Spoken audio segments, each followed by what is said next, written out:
Hey guys, welcome back with another video of what if Naruto was become the strongest idiot and Xenovia as slave. This is part 1, so if you want more of this, then please do like, share and subscribe. Let's get in the video. History. The events of the past that stand unchanging no matter how much wants to try and alter them. And in war, history is recorded by the winners of a war. Even if recorded wrong, history does not change. The only thing that possible change history would be adding something to the past and hoping that the changes made would be enough to derail the future. That was why those taken from their own timelines, and added to another timeline, have always struggled through a changing past, and a future that can only lead to the unknown. The sky looks the same as it did yesterday. A young male with golden blonde hair and the brightest of blue eyes said lightly as he looked up at the sky. This young man looked to be no older than 17 years old. His wild hair waving in the wind lightly as he stared at the clouds up in the sky. The gentle rays of the sun bathing his already slightly tanned skin in the warm light that he assumed was the same no matter what timeline a person lived in. Or what part of the world you made your home. He lazily leaned the back of his head against a large broadsword that was colored a soulfully deep ocean blue that was an inch or two taller than he was tall. And almost as wide as he body. Surrounding the edge of the blade was a golden edge that seemed to be so sharp that without trying it could cut through steel. The handle of the swarf that was sticking up in the air was the length of 3 hands with a golden half-circle guard on the handle to protect the hands. The sword itself had no guard, but with its size it didn't really need one. This sword was the Durandal, one of the 4 most powerful holy swords to ever be forged by the God of the Bible. And it was his sword, upon coming to this world as a child. Malnourished and confused, he had been found by a sister from the Vatican, where he learned that he had an amazing big high affinity for holy swords. He was glad, because he had only been 6 years old when he had found himself in this whole new place, without a home to call his own. So ever since then he had been raised and cared for by the church, who trained him in the art of wielding holy swords with his fellow pupils, though most of them couldn't naturally wield true holy swords and had to use the mass-produced copies that were far less powerful than a real holy sword. He had been clothed, well-fed, loved, and he had been given intense training. Then he had been rewarded. He had received the Durandal on his 9th birthday, and since then he had been trained in wielding it to the max potential. He used this sword with pride, knowing that he had been entrusted with a sword of this power thanks to the faith that others had in him to not abuse the sword. The other person that had been proven capable of wielding the sword had been kind to Naruto, even though she had been stuck using a less powerful sword than she could have, but thankfully she showed that she was the only other natural holy sword user in the Vatican in their age group, and had been given other of the 4 strongest holy swords to complement her weaker holy sword, while Naruto himself had been given a weaker holy sword to complement his Durandal. Standing up, the young man stretched his body, before he dusted the grass from his clothes with a grimace. This young man wore a very strange outfit given to him as a birthday present by one of his few friends that had stayed with him at the church over the years, and even went with him when he ventured out of the church into foreign lands. Though he had to make one little modification to make it not humiliating for him to be seen wearing in public. His clothes were black. The top was a black-colored unitard that was made from a very strong material while sticking to his skin and allowing for high flexibility and stealth in the battlefield when at night or in dark areas. The top extended halfway up his neck, and had short sleeves that went a fourth of the way to his elbows. This unitard was the reason that he had to modify the clothes a little, since it was made to also cover the crotch similar to short shorts. Short enough to have the same outline as panties, so Naruto made up for this by covering his modesty by using black skinny jeans to hide the fact that this was a unitard. The untard had straps and lines covering the shoulders, with a line coming from each shoulder and going down into his pants to the bottom of the unitard. Once more, he was thankful he wore pants with this revealing outfit that showed the definition in his abs. Sitting pretty on the center of his chest there was a single silver cross hanging from his neck, showing his faith to the good Lord, and his relation to the church itself. Over his hands he wore fingerless tight gloves from the same black material as his unitard, and the gloves extended halfway up his forearm, where it ended in a thicker black strap to keep from the falling out of place. He wore a loose belt around his waist, not even connected to his pants, that had a small holders on it to carry small items in each holder, and on the front of the belt was a silver-colored circle that belt the belt together around his waist. This belt held bottle of holy water, a devil's natural weakness. Something that he used on a regular basis in exorcisms and the like. He made sure that he was always prepared for anything that could happen when dealing with devils, so the best way to do that would be to carry one of their natural weaknesses on him. Just a few drops caused devils immense physical pain, burning their skin like acid and weakening their minds and powers, On the left side of the same belt was slightly bigger case that was rectangle-shaped, and big enough to hold a hand-sized book. He wore black boots with anklets on them to help him keep a good balance, while protecting his ankles from low blows. Black socks could be seen, and they were made from the same material as the rest of his clothes, and they continued and vanished into his pants. The final piece of clothing that he wore were black sunglasses that he kept on the top of his head, the sunglasses shaped like triangles that pointed out a little wider than at the middle. Just because he was with the church didn't mean he couldn't add a little cool to his uniform. The pants had to be there so that he could retain some dignity when wearing a unitard, since now people couldn't tell, just that he was wearing an extremely tight shirt. He was Naruto, formerly Naruto Uzumaki, having abandoned his last name when he became an orphan living at the church and training to be an exorcist in the name of the Holy Father. He figured that having a last name served his no purpose, but his first name was something he needed to keep for some reason, so these days he was just known by Naruto. Even legally he had no last name. He lived in Rome, the Vatican to be exact. He kept his Japanese-styled name. Frankly, it confused everyone. Naruto was a blonde-haired man with blue eyes and tanned, but still skin that was Western. He honestly looked like he was of European heritage, or possible even Italian. When people heard his name, they normally gave him confused looks, or simply ignored his name and referred to him as simply Father, since he worked with the church and was a perfectly qualified exorcist. He loved being a Christian, because the thought of a person that loved him despite his faults, waiting for him in heaven, was a great thought to him. Naruto placed his hand on the grip of his sword, before the entire sword started to glow golden and vanish into midair, his sword storing itself away for the moment. Naruto flicked his sunglasses over his eyes, with the longer sides to his bangs, which went to his whiskered cheeks, hiding the pointed tips of the sunglasses slightly, before he shook his hair and let the points become visible again. Naruto put his hands in his pockets and started to walk towards the church's general direction with a genuine smile on his face. He was currently in a park a fair distance away from the church, since he liked being in the Villa Ada part. Being the largest park in Rome, he preferred being in such a wide open space. He was just a naturally free spirit, so being cooped up inside of a building for too long would drive him stir crazy after a long period of time.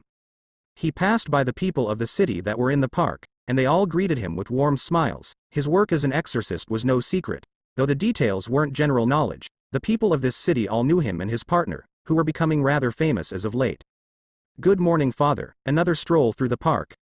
A young woman in her late 20s greeted him. She had strawberry blonde hair with brown eyes, her skin a lighter shade than his own, and as she walked she was pushing a stroller with a young baby boy wearing little clothes, while she herself wore a light green dress, with a black purse hanging from her arm. Her hair went down to her shoulders, and she had a light amount of freckles on her skin.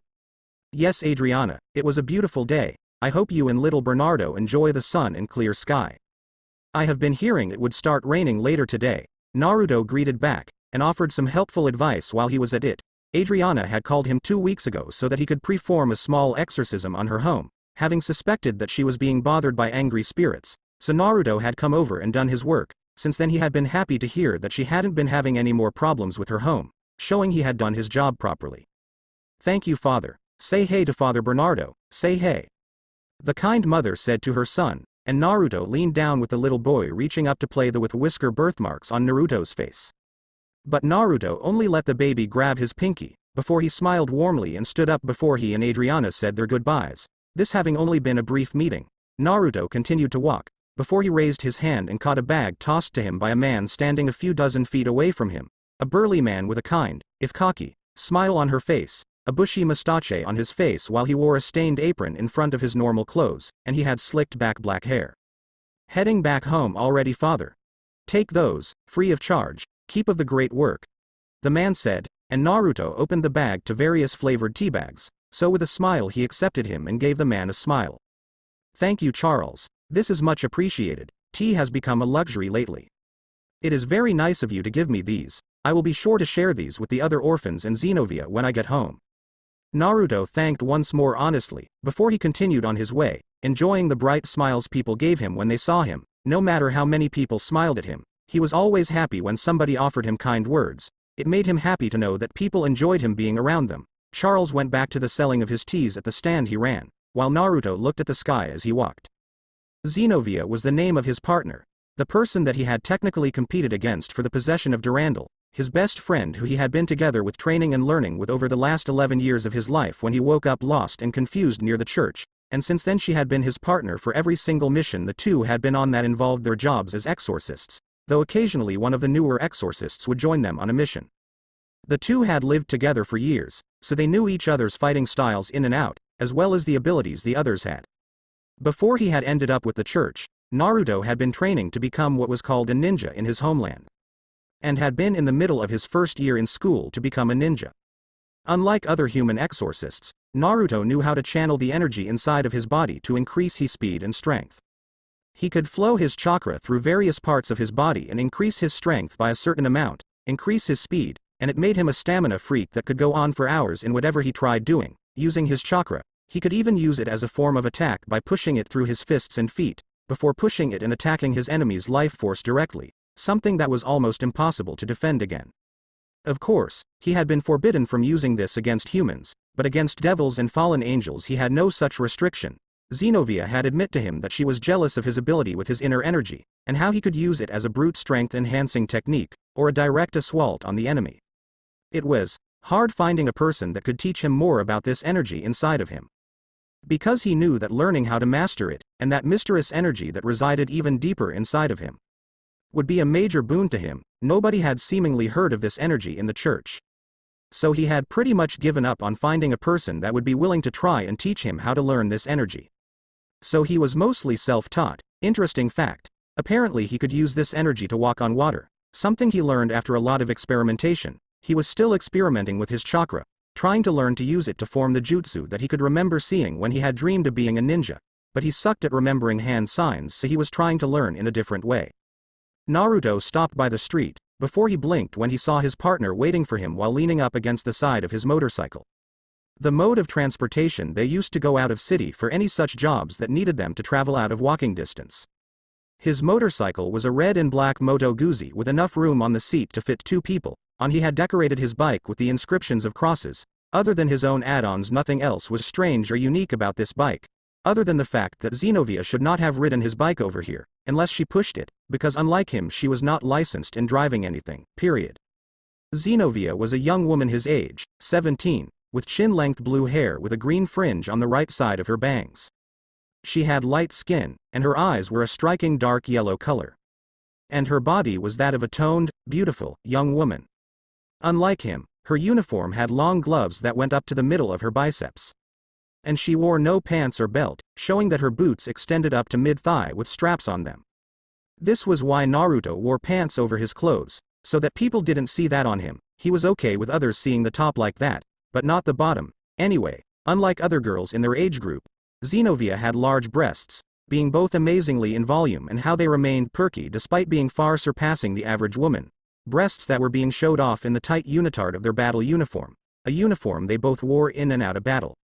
You never knew when you were going to be attacked after all, but normally Xenovia wore a white hooded cloak to cover her body. They were in their hometown though. When you spend 11 years in a town, it become a part of you enough so that it is your hometown, just not his homeland. Like himself, she possessed two holy swords, one of the four strongest, and a fragment of one of the four strongest that had been broken.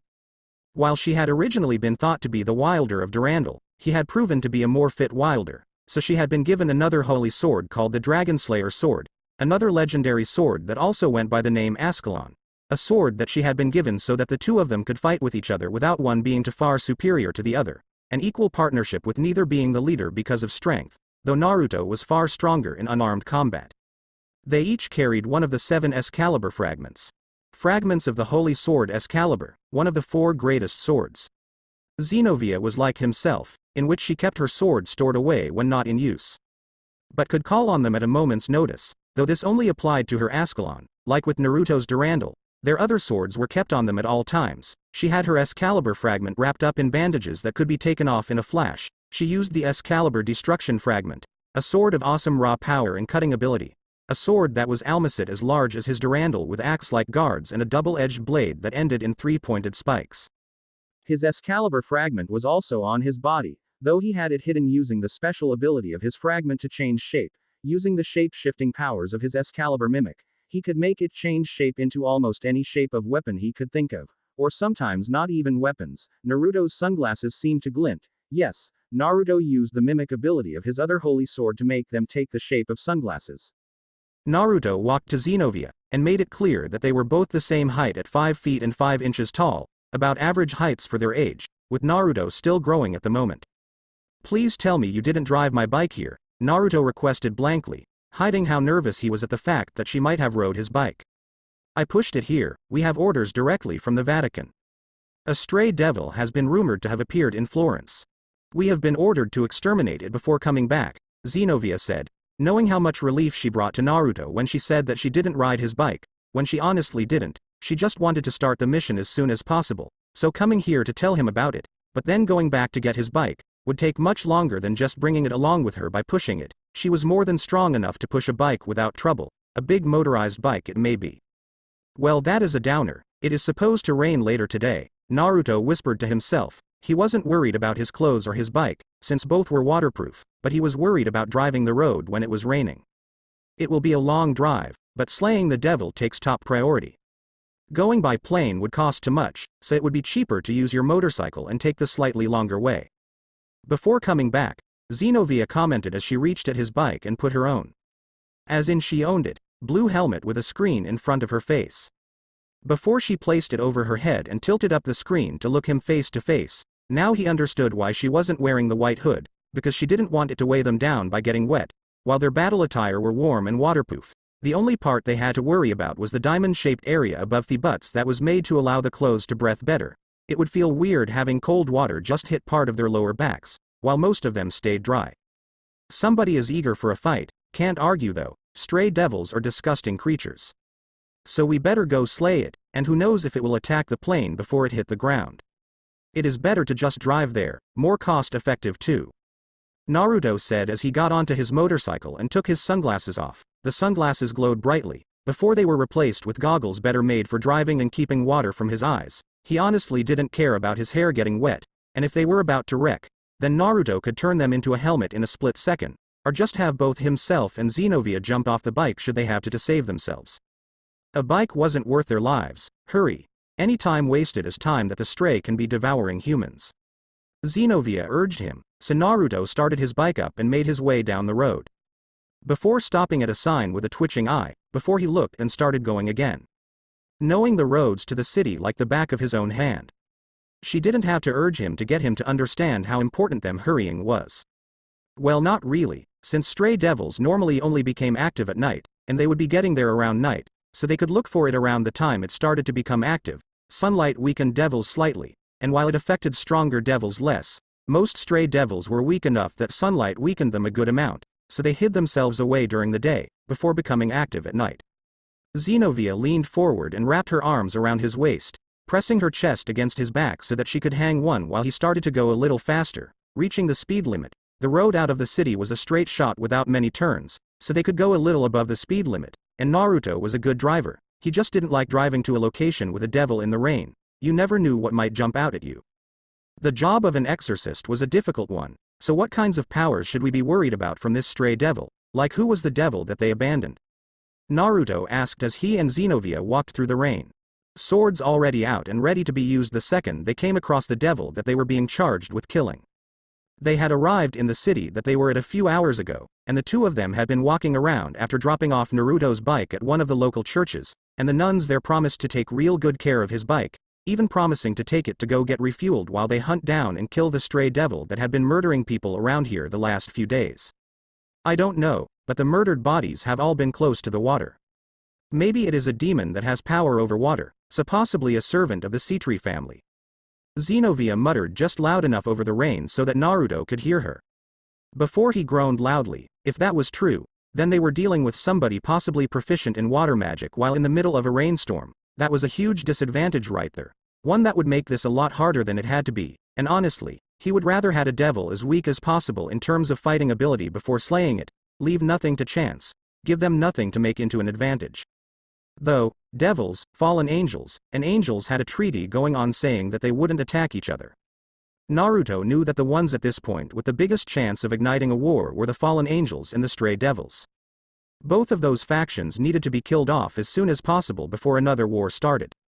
Or the angels would be wiped out unless God interfered with them. At this time, the Church Angel faction was the technical weakest of the three factions, technical from numbers and the average strength of each angel.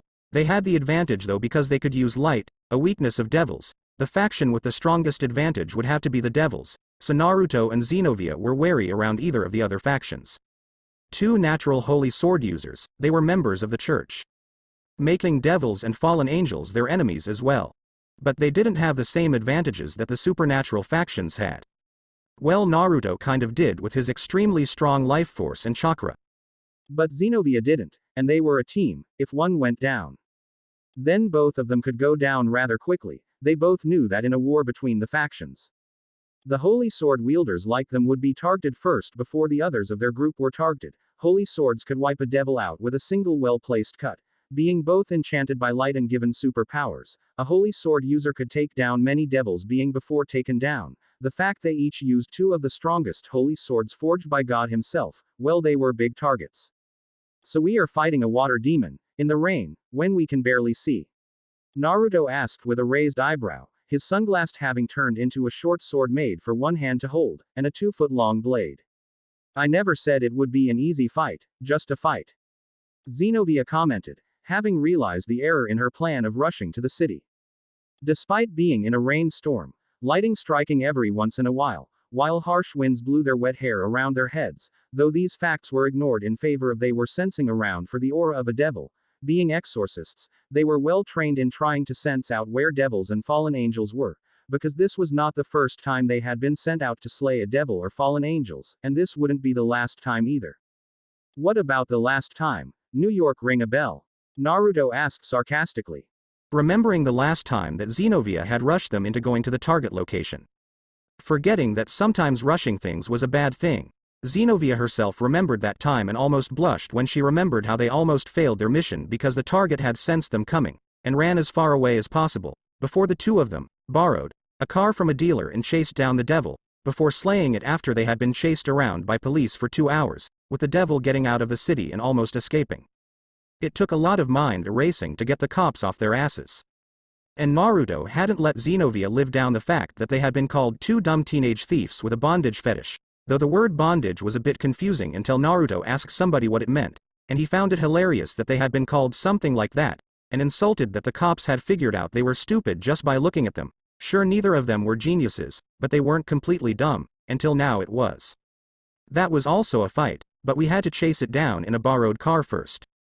The car was returned, and the devil slain, mission complete. Xenovia argued back, while Naruto shrugged it off as they continued walking around. They would find the target when they found it, and then they would take it out. There were no resident devils in the area that they knew of, so they didn't need to warn anyone of what they were doing, so all was good right now. Bestieties, the fact that they were dealing with a bloodthirsty monster hell bent on murder and madness. Devils took on mostly human form, while stray devils became monstrous creatures that were controlled by their sins. You totaled the car before returning it, Naruto said back moments later, and Xenovia looked away. She knew she should have let Naruto drive, but she had been in a rush to catch the devil before it escaped. Remember the China incident? Xenovia questioned right back at Naruto, who looked up at the sky while whistling an innocent tune. He remembered the China incident where he was out a huge chunk of the Great Wall of China. And then the higher-ups had to repair it before anyone noticed a large chunk of wall missing from one of the wonders of the world. All because they had been tasked with capturing an excommunicated nun that had been selling the secret locations of the other Excalibur fragments despite the churches that had kicked her out of their religion. Sadly, she had already sold the locations to a fallen angel that got away with the locations before they could capture the nun and bring her back. Since then they had to move the fragments to other churches, and to keep one of the even safer it had been given to a girl that was not a natural holy sword user, Irina Shithu, who worked with them on occasion. She had been given Excalibur Nightmare if memory served correctly, after she had her body modified to be able to use a true holy sword. Yeah, that nun's sacred gear should have been ripped from her the second she tried to sell out secret to the enemy. Stalemate or not, we can't trust devils or fallen angels with the locations of the holy swords. Anyone who betrays God should not be allowed to keep their sacred gear. A gift from God, Naruto said with a frown, and Xenovia agreed fully with that sentiment. Those blessed by God should not turn their backs on their duties to God. It was spitting in God's face, and as a devout Christian she would rather have them be killed in the name of God so that their sins will be forgiven, than let them live and shame God's blessing even further than they already have. She blinked, before she grabbed Naruto's shoulder and turned him to her. Naruto, how has the hunt been going? Xenovia asked with curiosity, while Naruto sighed and looked at the ground. The higher-ups say that the last Excalibur fragment is still lost to us. But I know it has to be out there somewhere, you know. I always wondered why they reforged Excalibur into 7 fragment swords, when they could have just reforged it back into the original sword, Naruto commented dryly. If they had all of the fragments in one place to turn them into new swords with Excalibur's powers, then why not just reforge them into their original form while they had the chance? Why turn them into 7 weaker swords? Humans aren't perfect, Xenovia said after a moment. Thinking the exact same thing as Naruto now that it was pointed out to them. They both had a chill go down their spines when they felt the aura of a devil enter their sensing range. Xenovia looked towards Naruto, while he looked back at her with a nod. The two of them jumped up to the top of the nearest building, a one-story building, which while amazing and almost impossible by human standards, they were better than the normal human, having trained to wield swords that each weigh enough to make a grown man buckle without being able to pick it up. The fact they could move normally while holding these large swords showed that they were more than able to do inhuman feats of strength and speed. They raced towards the area they could still feel the aura coming from, and in the distance they could see the Arno River, though they couldn't see the devil due to the rain. The closer they got though the more they were able to see large outline of the devil terrorizing the area, and when they dropped from the air and landed, while skidding, on the ground nearby the devil they could see its shape with their own eyes. It was large, easily 30 feet or more tall and sticking from the edge of the water. On top of the main body of the creature was the torso of a young woman. Maybe in her early teens, possibly 12 or 13 years old. But her eyes were glowing a demonic red, and her hands was a teenage boy's head that she was devouring with her sharpened shark teeth. Her skin had turned into scales, and her lower body was a mix between a shark and an octopus or squid. The main body was that of a shark, but 20 octopus tentacles 50 feet long were waving around, with sharp-looking stingers from the tips of them. The front of her main body even had a shark mouth, but no eyes on it. The two of them readied their swords, with Naruto holding his in a reverse grip, while Xenovia took a two-handed stand with hers being held in front of her body. How strong do you think? Naruto asked Xenovia quickly and quietly, using the sounds of the rain to mask his voice while the devil ate the remains of the boy. With the rest of the body parts resting on top of the shark body in front of where her girl's torso was sticking out, the boy was dead already, so as morbid as it was, they were sure that his parents or relatives wouldn't want him to be returned to them like this, so they would use her eating the boy's corpse as time they could make a plan against her so that the boy could be avenged for his loss. They had seen similar scenes to this one before, though some more bloody and gruesome than others. Chimera-type mutated body, mixed between two sea creatures, favors large body, so I would say, not very strong, but in this rain while it is floating in the river we will have trouble getting to it. Xenovia broke down. Stray devils fit 4 different classes. Large body. Those that are the weakest and have to eat humans and other creatures to maintain an increased state of power, but they aren't very fast and normally they lose a large amount of brain power with their mutation. Medium body. Various parts of their body mutate, but they only grow to maybe twice human size, showing that they were stronger than the weakling that grew huge powers to overcompensate for lack of natural power. These were stronger and smarter, but they normally had really obvious weak points. Small body. Stray devils that only went through a form change, but didn't grow taller or larger, their own power being increased while they kept their ability to think completely intact, harder to defeat and kill, but they all had the same weak point being that they had softer skin or easily enraged. Clear body. Those that completely stay the same as when they were a normal devil, having a large amount of power and thinking power, the most dangerous out of them all. Large body it is. The problem though is getting close. We don't know the tentacle speed, and with that length hitting it will be a problem, not to mention that she can submerge herself in the water most likely. Wanna go fishing? Naruto asked as he jerked his sword hand out and Excalibur mimic transformed into a long golden fishing rod with silver fishing wire. A golden hook on the end of the wire.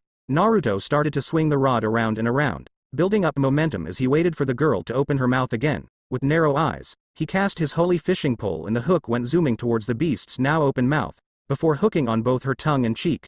Naruto grinned, before the girl was startled and started to sink down below the surface of the water. Gotcha. Xenovia said as she circled her around Naruto and placed her hands on his pole, before they both started to get dragged forward when the girl trying to go under the water deeper, so Naruto started to reel her in as soon as possible while Xenovia helped him keep himself on almost dry land. It was still raining so the ground was still getting wet. It's a big on, time for that fishing practice the payoff.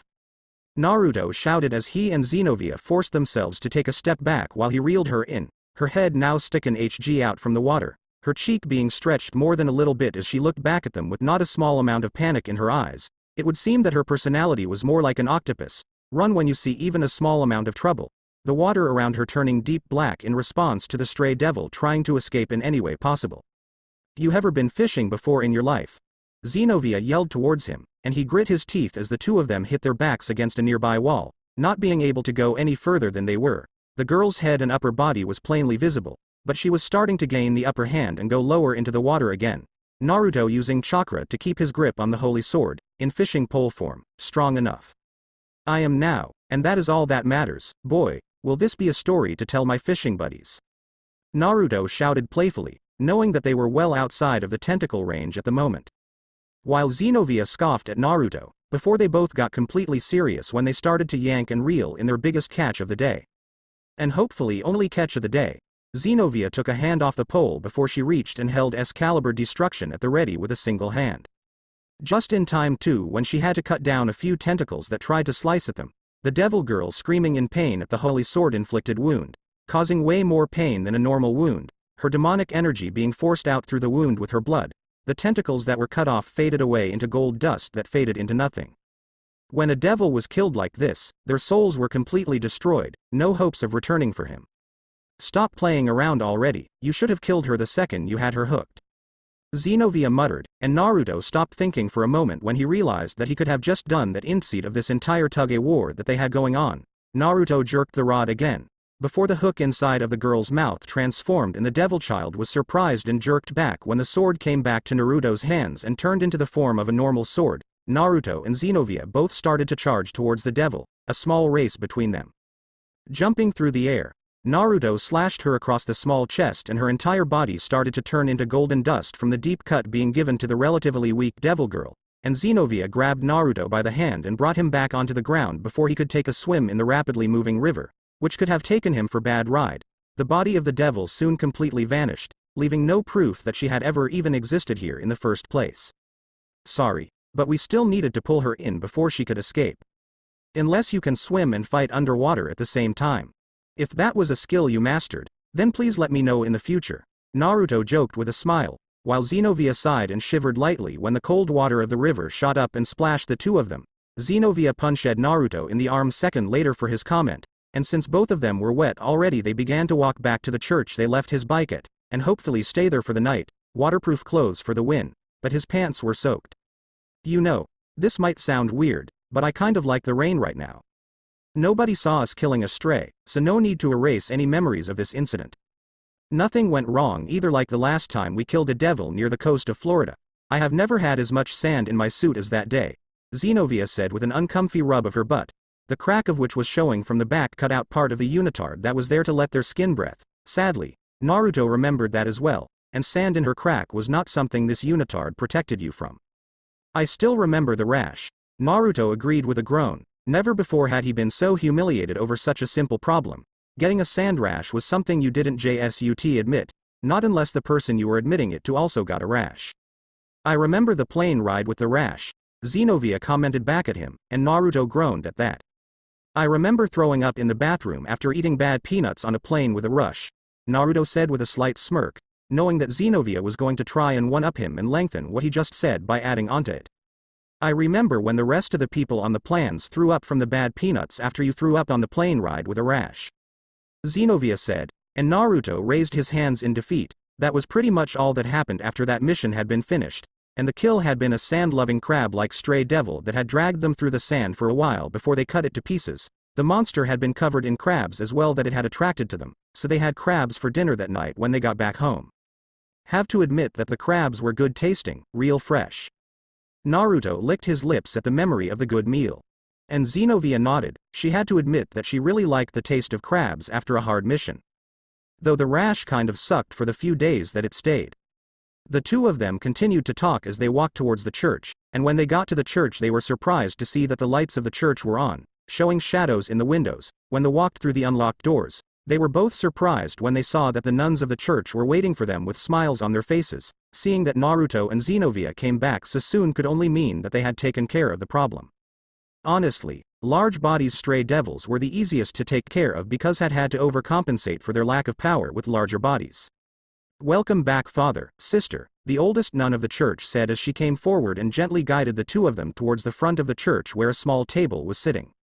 A few plates of bread and a bowl of soup waiting for them after a job well gone. Naruto and Xenovia both thanked the sister for the food. Before they silently started to fill their empty stomachs with their reward. Using the soup to add flavor to the bread by dipping it into the soup before eating each bite. After saying their prayers for the meal that is, Naruto enjoyed the meal, even if it wasn't his favorite food that he hadn't had in a few years since that messed up mission to Japan that ended with them having to eat on the run when they learned the person feeding them the food was the stray devil, who had lured them into a trap and started to chase them, before they finished eating and killed the tricky bastard. "If it would not be too much of a bother, would we be allowed to stay the night here before returning home tomorrow?" Xenovia asked politely, and the nun nodded her head with a smile on her face. "I assure you, sister, it is no trouble. Both yourself and the father have done this city a wonderful thing by killing the beast that has been killing our young ones. Stay as long as you like," the nun assured them, and the two of them thanked the woman. Before they returned to filling their stomachs, they would be waking up early tomorrow so that they could get home by lunch. Then they would rest for a day or two before going on their next mission to another place. They liked going on missions, so they were constantly being given missions so that they could gain more experience they would need in the situation that a war broke out again. If that happened, they would be sent to the front lines, though they were being sent to the front lines on missions anyway. The job is far from other. There are tons of beasts in this world that need to be slain. So long as devils exist, then the world will still have a need for people to fight against them.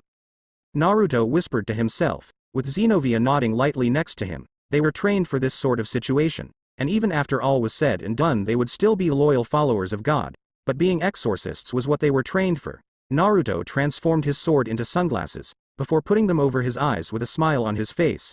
Xenovia was smiling as well when she caught on to his hidden meaning. With the church's two strongest idiots around, the stray devils had something to be frightened of. "I want the record to show I don't look forward to this mission," Naruto said as he laid back in his seat on the plane that had just gotten on. He and Xenovia both were being sent to find a nun that had been kicked out of the church for attempting to steal and seal the Excalibur rapidly to a group of fallen angels that had been looking for rare swords. For whatever reason, the sword had been kept safe, but the nun had to flee from the scene, and her last known location was one of the most crime-filled cities in the world, where they were headed towards right at this moment by plane that would be crossing over an entire ocean. The sister Angela, a young woman who had grown sick of the life of a nun, had been hoping to make a life for herself by selling a powerful weapon to a high-paying bidder, before escaping to a lesser-known city and living out her days in luxury. Before she had been caught in the act and forced to flee while carrying a wild stock of light swords. Artificial holy swords with far less power than a real holy sword. She had been spotted and reported to the Vatican by one of the local priests in the church at the target location, before the two of them were being sent. After a large failure with the death of another team that had been sent, an entire team of 10 exorcists that were going on their first mission had been completely wiped out, and their heads sent back to the Vatican as a warning against sending anyone else after the ex-nun, who shamed herself in the face of the Lord in Naruto's opinion. Noted and ignored, Xenovia commented as she started to rest her arm against the window. They were taking a plane filled with people that knew who they were. So nobody was sending them off looks for their style of dress. Or calling them bondage freaks. That insult got old very quick. Xenovia was not nervous about this mission. Well, she was, but not because of the city they were going to. They were going to Nuevo Laredo, Mexico, the 10th most dangerous city in the world with one of the highest crime rates in the world. She was worried over the fact that single nun had murdered 10 fully trained, if a bit new, exorcists. Granted, these guys weren't trained to the level of Naruto or herself, but they had swords and guns on them, yet they were slaughtered without mercy. Angela had not been known as a fighter. She had been a spy for the church that went into devil-controlled areas and saw if they were planning anything against the church without getting caught. She had almost no battle prowess, using the guards that were sent with her under the guise of priests to defend her while she gathered the info needed and got out. Now normally when you were sent severed heads as a warning to stay out of somebody's business, a person would listen and back off. Well, not in this case. Because when in doubt, send two powerful people that lacked the common sense to realize that walking into an obvious trap was a bad thing. A very bad thing. The two of them were the best people to send, since they worked well together and had plenty of experience getting themselves out of traps and other messes with their lives intact, and only a few injuries. They were also in no way green behind the ears beginners that just finished their training. They had a few years of missions under their belts to help them out. If anyone should be walking into traps, which nobody should, then it was two people that had walked into traps a dozen times before now and lived to tell about it. Wanna annoy the people around us to pass the time? Naruto asked with a small smile on his face, knowing that he had the perfect way to get under everyone's skin. Of course, it would all be in good fun and he would stop before it went too far. But he still needed to pass the time in some way before they truly started their mission. Xenovia sighed, before she looked at Naruto with a neutral, forced neutral gaze that spoke volumes for her. Naruto looked away after a moment, before he started to whistle a song again. Naruto felt Xenovia start to tap her fingers on her seat in sync with his whistling. Naruto looked at her with a grin, before he decided just how he would get Xenovia involved. He knew her weaknesses after all. When there's trouble you know who to see. AAAAAAALL. Team Awesome. From their churches they can see it. AAAAAALLL. Team Awesome. Naruto started to sing their own parode to the old TV show song that they watched together when they were a few years younger, Teen Titans or something like that. When there are devils on the attack, you can rest and know we got your back, because when the world needs exorcists killing strays, Team Awesome. Xenovia sang lowly, remembering the good old days when she and Naruto would relax and watch the small TV that the church had, before they would sing their little song. Naruto grinned, knowing that he got her to have a little fun. With their holy swords drawn they unite, Team Awesome. Never met a devil that they leaped, Team Awesome. Naruto said, before Xenovia smiled a bit wider and turned towards him, while some of the other people on the plane were chuckling when they saw the father and sister actually acting around their age, teenagers that were in fact a little goofy when they wanted to be. They've got the devils on the run, they never stop till the job is done, cause when the world is fading in their FAA 8th, Team Awesome go. Naruto and Xenovia sang as a pair, before they sat back with a wide grin and a small smile. The grin on Naruto and the small smile on Xenovia, sometimes they just had to act their age a little. Instead of being super mature when they were surrounded by people, Naruto heard Xenovia start to whistle, and he grinned when she got into it. Naruto started to clap his hands together, and then out of nowhere they started to both clap their hands against each other's hands in a strange and complicated pattern, a secret handshake. The handshake ended with them pressing their thumbs together, before he stopped the noise and just laid back so that they could relax. Can I interest you in some peanuts, father, sister? The flight attendant asked. While Naruto and Xenovia looked at each other, before they sent the flight attendant the same look. Clearly remembering the bad peanuts, and the flight attendant chuckled. Before moving on to other guests to the plane, Naruto snorted, while Xenovia silently cursed herself for falling for his plow to get her to have some fun while on an official mission, that she asked for even though they were having a day off today. Okay, she was able to see why Naruto was a little goofy. He was still in his day off mode. She hoped that he would be in mission mode by the end of the flight, because singing childish songs at people didn't bring victory. Okay, that was amusing, but I think we should get serious now. What do you think could have severed the heads? And don't say something sharp sarcastically, Xenovia asked, before commenting in a slightly demanding, but low whisper. Naruto took up a thinking position, before he tried to remember the state the heads were in. The heads were severed, but the cuts weren't clean. It wasn't a blade that beheaded them. Naruto ventured a guess, and Xenovia sighed. It was rather hard for them to guess anything when the literal only clue was her location.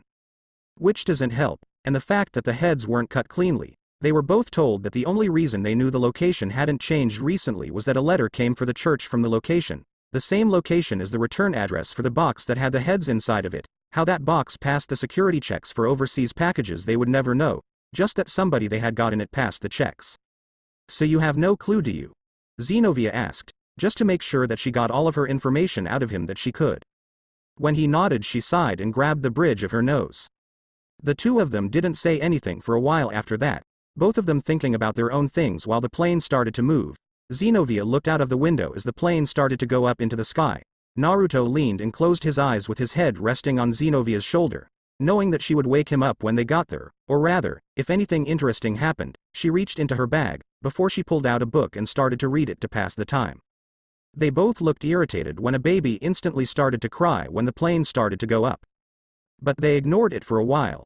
Naruto sat back up though, knowing that with a baby crying he wouldn't be able to sleep like he wanted to. When the flight attendant told everyone that they would be able to stand now, Naruto got up and went towards the parents that had the crying infant sitting between them in a special seat. They seemed surprised that he was there, but they still recognized him as one of the priests in the church they went to.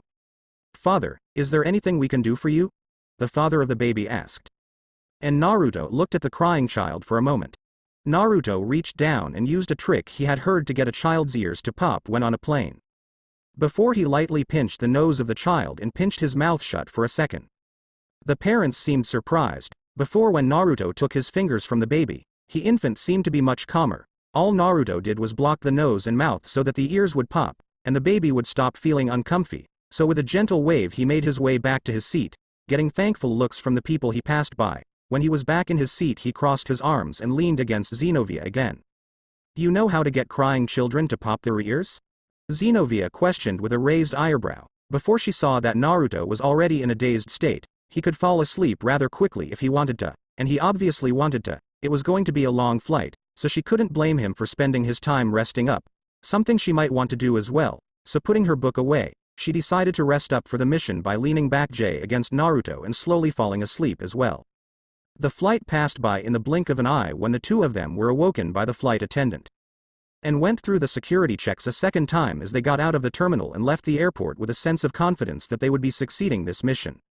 Even without, the two of them started to look around when they realized that they had no idea where anything was in this entire city, meaning that they would have to ask for directions. Naruto and his partner walked out towards the street, before turning when they saw somebody that they could ask. The man was a middle-aged looking male with a slightly dirt-covered appearance, dark hair and light brown skin, with the appearance of a native of Mexico. Sir, could you please tell us where we can find this person? Naruto said as he pulled out a picture of Angela. The man looked at the picture. Before he looked at the two of them with narrowed eyes, Naruto's sweat dropped when he thought that this man might not be able to speak English. Naruto figured that not everyone could speak as many languages as he could. Naruto could speak Italian, Japanese, English. The language he used most, Chinese, Latin, Russian, and Greek. Sadly, Spanish was not one of the languages that he had knowledge of. Sir, we are searching for the woman in this picture. Have you seen her? Xenovia asked in Spanish, while Naruto sighed in relief. Xenovia learned to speak most of the same languages as him. Though while she didn't know Japanese, she did know how to speak fluent Spanish. Naruto and Xenovia were world travelers because their missions would send them to many parts of the world. So they had been forced to study up on the more common languages, and the languages that would come up if they needed to find clues to something important. They were both primary English speakers. Despite the fact that they were both Italian, Naruto looked Italian, was raised for most of his life in Italy, so despite his first language being Japanese, nobody would believe he was Japanese, so he just told people he was Italian. Much easier. Xenovia was actually born and raised in Italy. Fuck off, bondage freaks. I haven't seen anyone like that, the man said crudely, while Xenovia twitched in annoyance, before she resisted the urge to punch this guy. What did he say? Naruto asked, and Xenovia grabbed his shoulder. Before she started to lead him away from the rude man. There was no point in asking any more questions, even though she was suspicious of the man. Naruto and Xenovia could look around the town, and though the buildings seemed sort of clean, the town was, well, it was kind of like a ghost town. People that they could see seemed to be avoiding being seen, and the people that were in sight were not the kind of people that they would like to talk to. Nothing against them, but the way they were holding guns in plain view did not inspire confidence that they would be forthcoming with information. I can see why she chose this town. The people here, they aren't the most friendly, Xenovia said, and while the town itself was good looking, she could remember that this place was listed in list of the most crime-filled places for a reason. They looked very out of place here, and had been the only people that had actually left the airport, with the other people boarding other planes, this stop only being a midway point for them. As they walked, they began to see more people, until it looked relatively normal when they entered an area with people selling items, calling out to them to come and buy their wares. Not everyone in THSI town should be judged as criminals though. I am sure that there are some good people out there. See, this town even has police, Naruto said as he gestured to the police headed in their direction, before Naruto blinked when the cops stopped in front of them with serious looks on their faces. I am going to have to ask the two of you to come with us. I am going to have to ask you to come with us, the man said first in Spanish. Before he repeat what he said with extra mocking in his voice when he said it in English the second time. Before either of them knew it, they were sitting in the back of a cop car with their hands cuffed behind their backs riding along towards who knows where. Naruto could feel Xenovia's suspicious look towards the cops, finding it weird that out of everyone around them in the city, they had been arrested when they hadn't even done anything this time, and the evidence of all the other times they did stuff had been erased. So, this is happening. Naruto started with Xenovia. And she nodded. This was happening, but they didn't know why this was happening. They had their swords safely stored out of view. Xenovia had both of hers inside of a sealed dimension so that she could call on them when she needed to, while Naruto had his Durandal in a sealed dimension, with Excalibur mimic taking the form of his sunglasses. As they rode in the back of the car, Naruto could see that they were heading toward a bridge that had something hanging from the side of it. 10-somethings actually. He nudged Xenovia in the side and gestured to the bridge, while she narrowed her eyes. When they actually got onto the bridge, the cops, a portly male with dark skin and bleached blonde hair, and a skinny man with similar skin but a bald head, stopped the car and parked it at the side of the bridge. They seemed to grin at each other before they got out of the car and opened up the door, before pulling the two of them out of the car rather roughly. Naruto tried to break the cuffs, before he saw that they were made of some strong stuff, but he knew that his wrists would damage and his broke them from this position. Walking around in clothes like those, you two kids are just asking to get it, aren't you?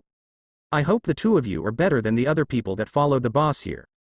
The portly person said as he pulled out gun from its holster and pointed it at Naruto, while sending a lusty look towards Xenovia, who had her eyes widened when she saw the gun being pointed at her partner. She was about to summon Excalibur Destruction and break the cuffs, before she was kicked in the leg by Naruto lightly. Looking to the side, she saw him looking towards the cops, or possible fake cops, with a challenging look.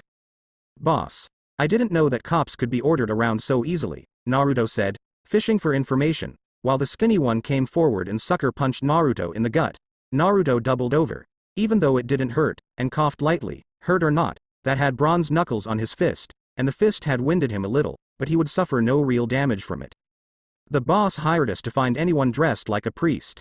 None, or wearing weird clothes and kill them, don't normally listen to a woman. But she paid good money with the promise of more money.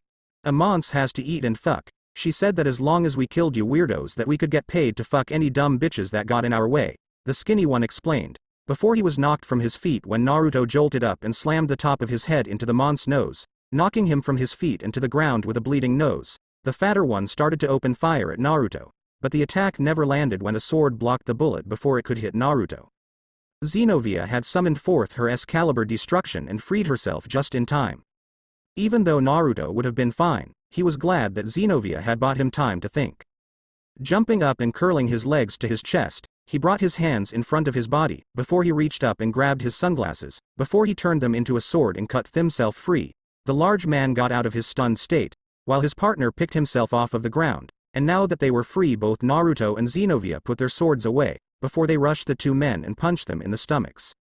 The two men were knocked into the air, before they hit the ground and rolled before coming to a stop, showing that they had been knocked out cold by the punches.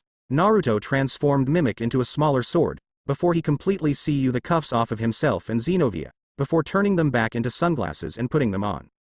Compared to stray devils, these guys are nothing special, guns or not, we have been trained to predict and block, or dodge bullets. What do you think we should do with them? Naruto asked Xenovia, who shrugged. They have some more cuffs, let's just cuff them before leaving this bridge. We don't have the time to waste on them, Xenovia suggested. Not even being shaken by the fact somebody had threatened her with rape moments before. She had been in zero danger, even cuffed she could have kicked their asses with ease. The same with Naruto, these people were just little dogs with big barks but no teeth to back them up. This hadn't been the first time somebody had attempted to murder and or rape her or Naruto, and this would most likely not be the last time either. Most of the people they were after were violent monsters that would rather eat you than rape you, but on occasion they were sent after somebody that was clearly insane. Already ahead of you, Naruto said, showing he had swiped their cuffs. And he went over to cuff them, before cuffing them cuffs together so that they were forced to back. With that done the two of them went on their way without losing any of their confidence, knowing that it was only a matter of time before they found their target. Naruto blinked and looked down at the river, before he noticed that there was a shack under the bridge. He pointed it out to his partner, and the two of them figured that it wouldn't hurt to check it out. With that in mind, they walked down towards the shack without falling into the water at the edge of the river. They had enough of water with their last mission to last them for a while.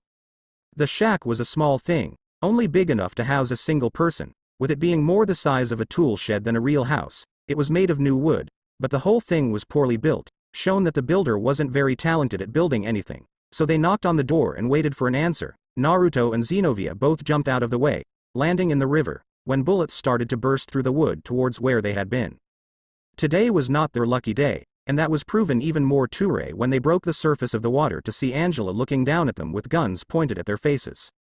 It was obvious that she wasn't going to come with them quietly, that much was for sure, and they had been told to take her out should she prove to be a big problem. She had the defenses to the Excalibur fragments memorized. With that information alone she could, and most likely had, made a ton of money selling it to somebody that could actually use that information. Duck. Xenovia shouted as they two of them ducked under the water and started to swim down so that they weren't hit by the bullets that pierced through the water with ease. Naruto grabbed Xenovia and pulled her in close, before he grabbed his sunglasses and turned them into a light short sword and deflected the bullets, stopping Xenovia from bringing out her swords, which would weigh them down in the water. He kept his sword in the short state, and they waited until the bullets stopped before they started to have trouble breathing and needed to swim up and take a breath. Angela was trying to hurry and reload her gun, before she started to run away when Naruto and Xenovia got out of the water with very frustrated looks on their faces. She did not get very far before Naruto and Xenovia caught up to her and hit her in the back of the neck. She fell to the ground, while Naruto picked her up and tossed her over his shoulder. Now all they had to do was go to the church and have her memory wiped clean of all information involving the Excalibur fragments. Then they would let her go. Beyond that, they didn't care what happened to her, or what she did with her life. The day may have sucked, but the mission had been completed.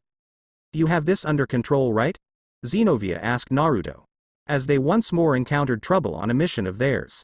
This time they were just outside of the city, with the mission being stopping a group of fallen angels from entering the city. But the trouble this time were a bunch of ex-exorcists that were hell-bent on getting in their way. They were surrounded by a group of at least 20, or possibly even more that were hidden further away. They all wore white priest and black nun outfits depending on gender, with masks over their faces so that they can keep their real faces a secret in case they had to run away. A smart move on their part. Naruto and Xenovia had gone on their way to meet up and stop the West traveling group of fallen angels, while other exorcists were dispatched to take care of the other groups trying to enter the city. By take care of, the true meaning of those words was kill. They were to kill the fallen angels that were trying to break into the city and bypass the barriers before they could complete what they were trying to do. It had been confirmed now that one of the leaders of the Grigori Group, an organization for fallen angels, was aiming to steal the Excalibur fragments for whatever purpose, but whatever it was couldn't be a good thing. That was why the strongest exorcists in the city at the moment, with the stronger ones being out of the city, were being moved around to take care of the problem. "I have this under control, you go take care of the fallen angels. I will meet up with you when I am done here," Naruto said as he and Xenovia separated by jumping out of the light sword that would have cut them. With Xenovia landing on top of a nearby building before she started to run away, Naruto turned Excalibur mimic into a spear with a cross at the end before finishing off with a foot-long blade extended from the cross. He used the side of the spear to block a light sword, before he spun around and smashed the blunt end into the side of the ex-priest's head. The monk's eyes widened behind the mask, before they glazed over as he went limp and fell to the ground. He didn't have to look behind him to hear the footsteps getting closer. So he swerved to the left to avoid getting impaled through the back. Before he spun his spear over his head and smacked him over the top of the head with the blunt end, knocking him down to the ground face first, before Naruto blocked a light sword with the blade of the spear while hitting a man behind him with the blunt end of the spear, smashing it right into his ribs hard enough to knock him back. Naruto pushed the light sword from his blade, before he spun around and smacked both men in the faces with the holy sword. In spear form, knocking them both out without him needing to try very hard, Naruto elbowed a man that charged him from behind in the sternum, before he spun his spear in his hands and blocked and diverted two sword strikes from in front of him from a man and a woman. Naruto stabbed the spear into the ground before he jumped and kicked off the wall to dodge a light bullet, before he kicked the two that tried to stab him in the face while in midair. He landed on his feet and grabbed his spear when more people started to rush him while the two he kicked fell to the ground. Knocked out, he yanked his spear from the ground before stabbing a trash can that was nearby. Lifting it into the air, he spun around and threw the trash can towards one of the men rushing him, knocking him back into a brick wall, denting the trash can and knocking the back of the monk's head into the brick wall, sending him to dreamland. He held his spear above his head lightly when a sword of light tried to brain him. He pushed off, before he bent forward and lifted his leg back up behind him, kicking an ex-nun in the chin, sending her soaring on top of an already knocked-out man. He pushed off on the ground and stood up straight. Following that, he hooked his arm around a shorter nun's neck and flexed his arm to choke her out while he used his arm with the spear in hand to defend himself. Liquid ran down the nun's leg, before her eyes rolled up into her head and Naruto pushed her to the ground. before he punched a man in the cheek hard enough to smash him towards the concrete with bone-shattering force. Just from his training making his punches extremely strong. He did have to lift up a sword that was bigger than he was. The fact he could do it one-handed testified to his physical strength. The abs that were visible through the unitard were not just for show. He used a palm thrust with one hand, while thrusting the blunt end of his spear back with the other, hitting a man in the chest with his palm and with his spear. The man behind him gasped, before he collapsed to his knees. The clothes on the man's chest in front of him were torn to shreds, before he collapses backwards with a shout of pain. A few of the men were trying to escape, with a nun leading them away. Naruto stabbed the blade into a truck parked at the side of the road, and then he grit his teeth and spun his body before throwing the truck through the air so that it crashed in front of those trying to escape. Not seeing it coming, they ran into the truck and were knocked onto their butts in surprise. He was glad that it was in the dead of night, and a state of emergency had been declared, so everyone in the city knew to stay inside, so nobody would get hit by his fighting. But those he was trying to hit, he stabbed the trash can from earlier again and spun around, smacking a woman charging him and throwing the trash can at the people as they tried to stand up again. Where do they keep coming from? Naruto questioned silently, wondering what was up with the number of exorcists that were popping up. Sure, on average about 30 or so exorcists a year went rogue, drunk on their own thoughts of gaining power to murder devils. But for so many to be collected at the same place was strange. Normally the church didn't do anything against these guys, because they had no elegance by definition, so they could kill devils without igniting a war. But for them to gather with fallen angels, this was suspicious. Suck on this. One of the men shouted, with Naruto's eyes widening when he saw 2 grenades being thrown towards him. Knowing he had to act quickly, Naruto threw his spear and kicked the blunt end so that when it flew it started to spin around, smacking both grenades and knocking them high into the air where they exploded. Naruto turned around and punched a man in the gut, before headbutting him in the nose and grabbing him by the shirt and spinning him around so that he could slam both the man and another charging man into the wall, before he rolled across the ground to avoid 3 separate swords of light and catching his spear before it touched the ground and standing back up to face the 3 men. Ropes wrapped around Excalibur Mimic, before yanking it out of his grasp and tossing it across the street to the other side. Before impaling in a wall, more of the ex-priests and nuns stood in the way of him and his weapon, thinking it was his only weapon he could use, not counting Durandal. But these people were not worthy of him pulling out Durandal if he had been able to fight them so far in their greater numbers without getting hit once. Naruto tensed his legs, channeling chakra into them as the ground cracked behind him from the chakra going into it by flowing from his foot. Then, in a flash, Naruto shot forward and clothes-lined a nun and 2 priests as he reached the other end of the street next to his weapon. Their attempt to separate him from his weapon having failed horribly, Naruto smiled widely as he shot into action and went on the offensive with a rush and spin where he knocked out 2 nuns and a priest by elbowing their skulls and smashing his pole into them. Naruto looked at the last few of them almost shaking in their boots before he saw them charge him. The last of the ground he had been facing were all going to concentrate their forces on a last-ditch effort attack when everything seemed hopeless, hoping against their hopeless situation. Their hope was undeserved, because Naruto knocked them out seconds later with a straight right hook and kneeing the next one in the chin, before spinning in the air and smashing his heel into the face of the last one. He landed on the ground, and the 3 he had defeated all hit the ground at the same time.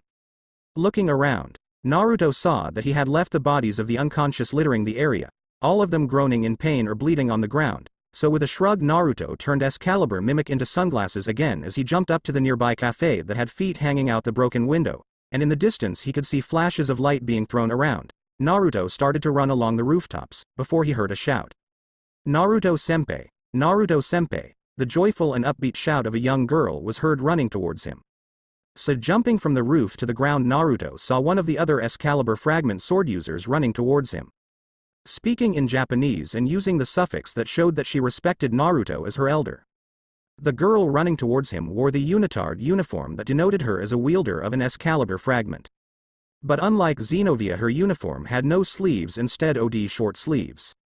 And instead of ending along the panty line, her unitard ended similar to biker shorts. Her skin was lighter than Xenovia's skin, and her long hair was done up in 2 twin side tails on each side of her hair, held up with blue scrunchie. The color of her hair was light brown, almost orange looking, with her eyes being violet in color. The girl was almost as toned as Xenovia, and somehow she was also way above average in the breast department.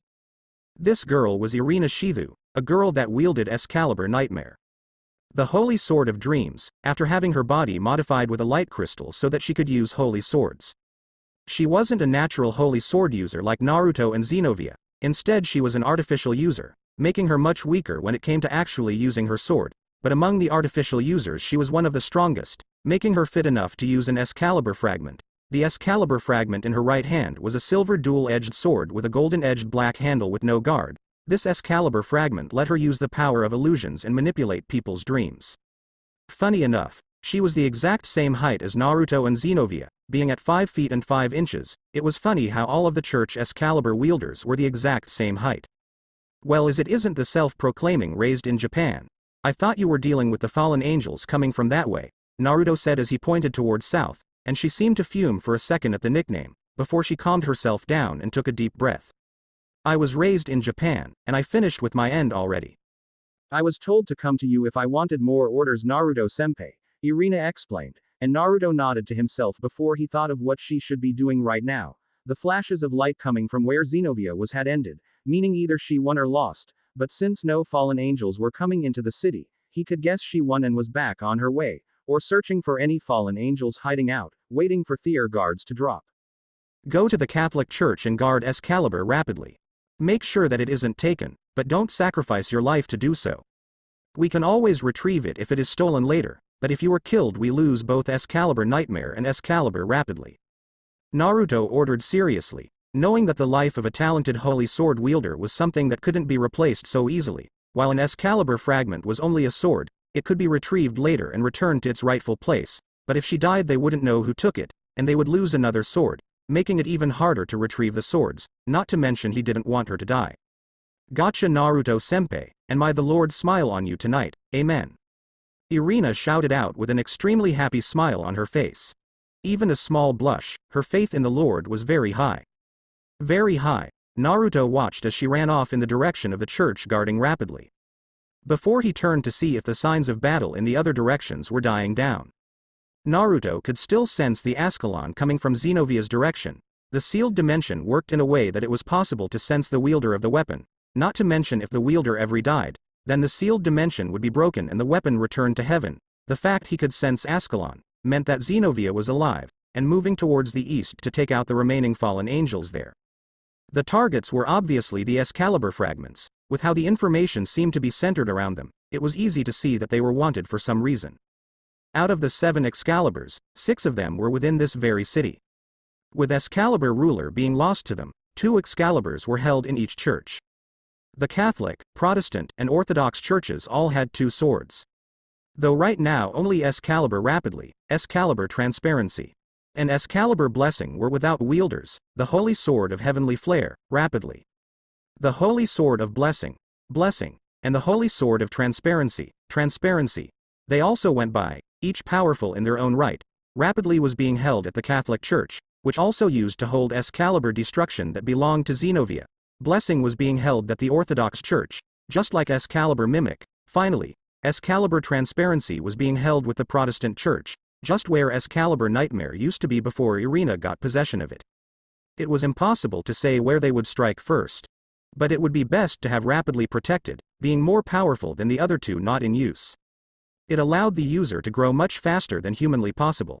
For normal humans, that is, not like the super-trained humans like Naruto and Xenovia that were used to carrying super heavy swords, though they couldn't use their MX speed when carrying their larger swords. Excalibur Destruction for her, and Durandal for him. Transparency only allowed you to become invisible, and Blessing was the least likely to be targeted thanks to its nature, and how its power wasn't based for more direct battle, but instead support and giving power. What? He was an idiot with how he fought using raw power as his main go-to. It didn't mean he was completely stupid, he just preferred using pure strength to overpower his opponents instead of pussyfooting around waiting for the best chance to present itself for him. Naruto started to run towards the Protestant church, jumping from building to save himself time. Because the quickest way to some place was a straight line, the building were only a slight annoyance, but he could jump the rooftops so they weren't that annoying. Naruto dropped down in front of the church moments later, before he went into a full-speed run towards the front, going inside of the church without hesitation, and when he entered he ran towards the large cross at the front of the church, right behind the podium where the priest would give sermons. Going behind the cross, he reached into his pocket and knelt down to the floor level and raised up a section of the carpet, revealing a keyhole that was the perfect match for the key in his hand. Naruto twisted the key in the lock. Before the cross in front of him started to split apart, the more Naruto turned the key, showing that the cross was hollow, and inside of that cross was a glass case with a unique sword inside.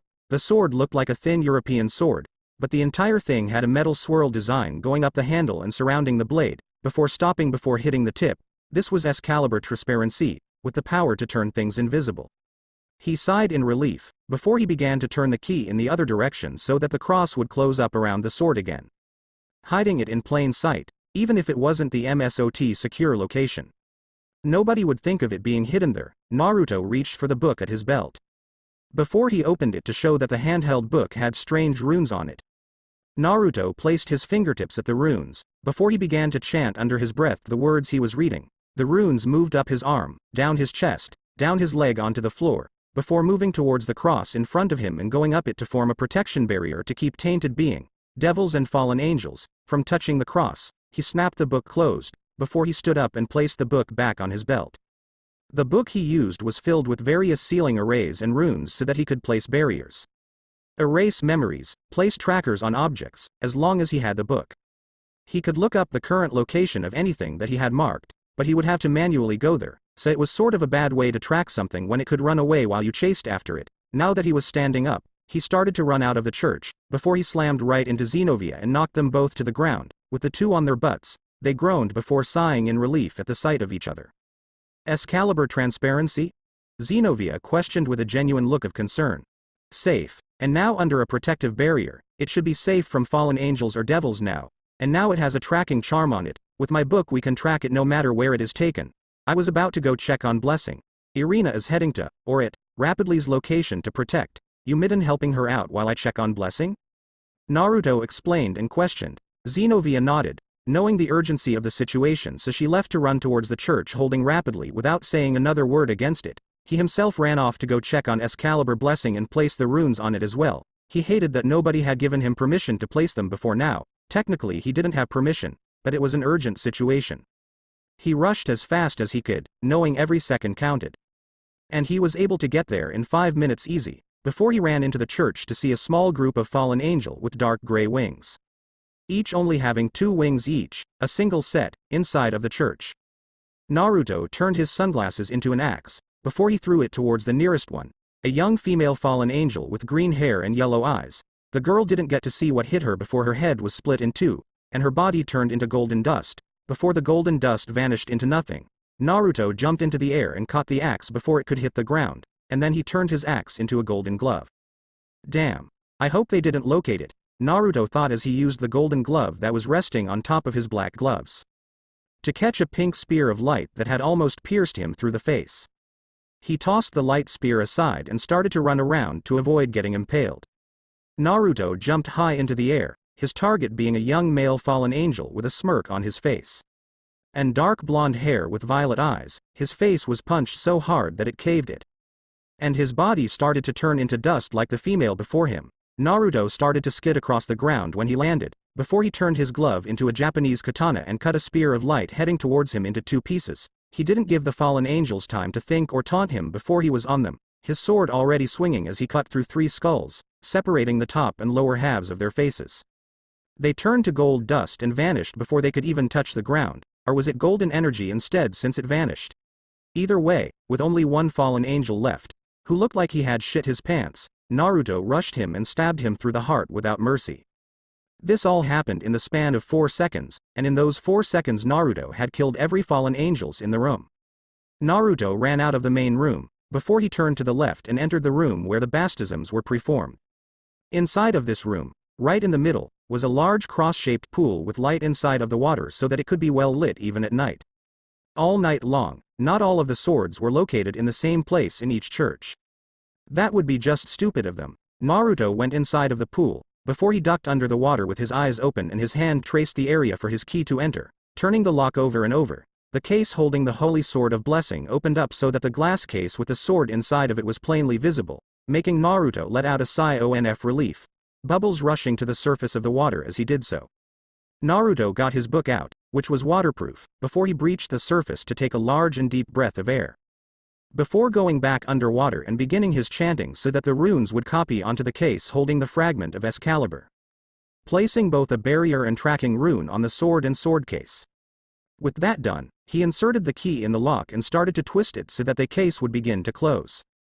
Hiding Excalibur blessing from view, he got out of the water when he was done, once more thankful that his clothes were waterproof, besides his pants and the cutout hole on his lower back that let some of the water in. Naruto smacked himself on the butt, and the water inside of his unitard mostly got out, but his pants that he wore over the bottom would have to dry the old-fashioned way, not that he could even notice it that much, the wet pants still weren't pressing against his skin.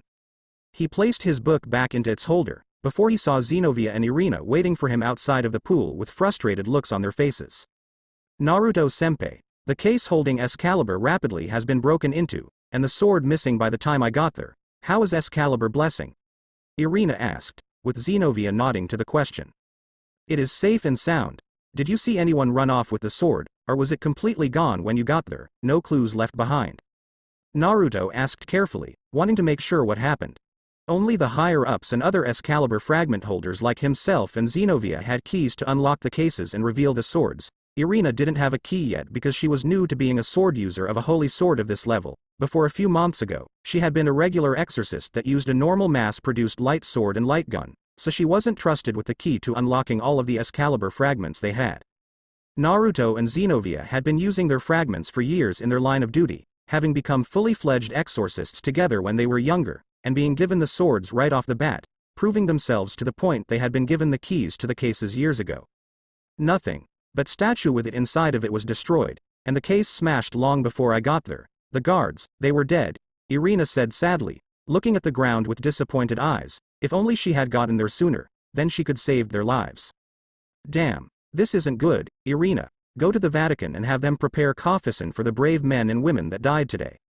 Report to them that it was stolen. Don't worry yourself over the sword too much, it can always be retrieved later. Now we have to increase the guard over the 2 remaining swords. No doubt they will come back for another attempt. I doubt anyone after the fragments would stop at one, Naruto groaned out. While Irina seemed to pick herself up at how he was attempting to comfort her by keeping her busy, she nodded and was about to run off, before she was stopped by the firm grip of Xenovia. Irina, before you go, this wasn't your fault. Naruto and I weren't there to stop it either. And we are more experienced than you, if anything. The blame rests on our shoulders, Xenovia comforted to help the girl. And because it was the truth, the situation was far from perfect. But they had gotten to the other 2 swords in time to keep them safe. With only 1 sword stolen, and the casualties were extremely low considering that they had been dealing with rogue exorcists and fallen angels, only a few of the trained exorcists that had fought today were killed, with the guards to Excalibur rapidly being the exception, having been killed without mercy by some high-ranking fallen angels since all that remained of them were blood-soaked weapons. They had been killed by a powerful weapon of light. Thank you Xenovia-senpai, Irina thanked with a small smile, before she ran off, leaving Naruto and Xenovia to frown over what happened. I can expect the people I knocked out are being taken to questioning? Naruto asked, with his friend nodding.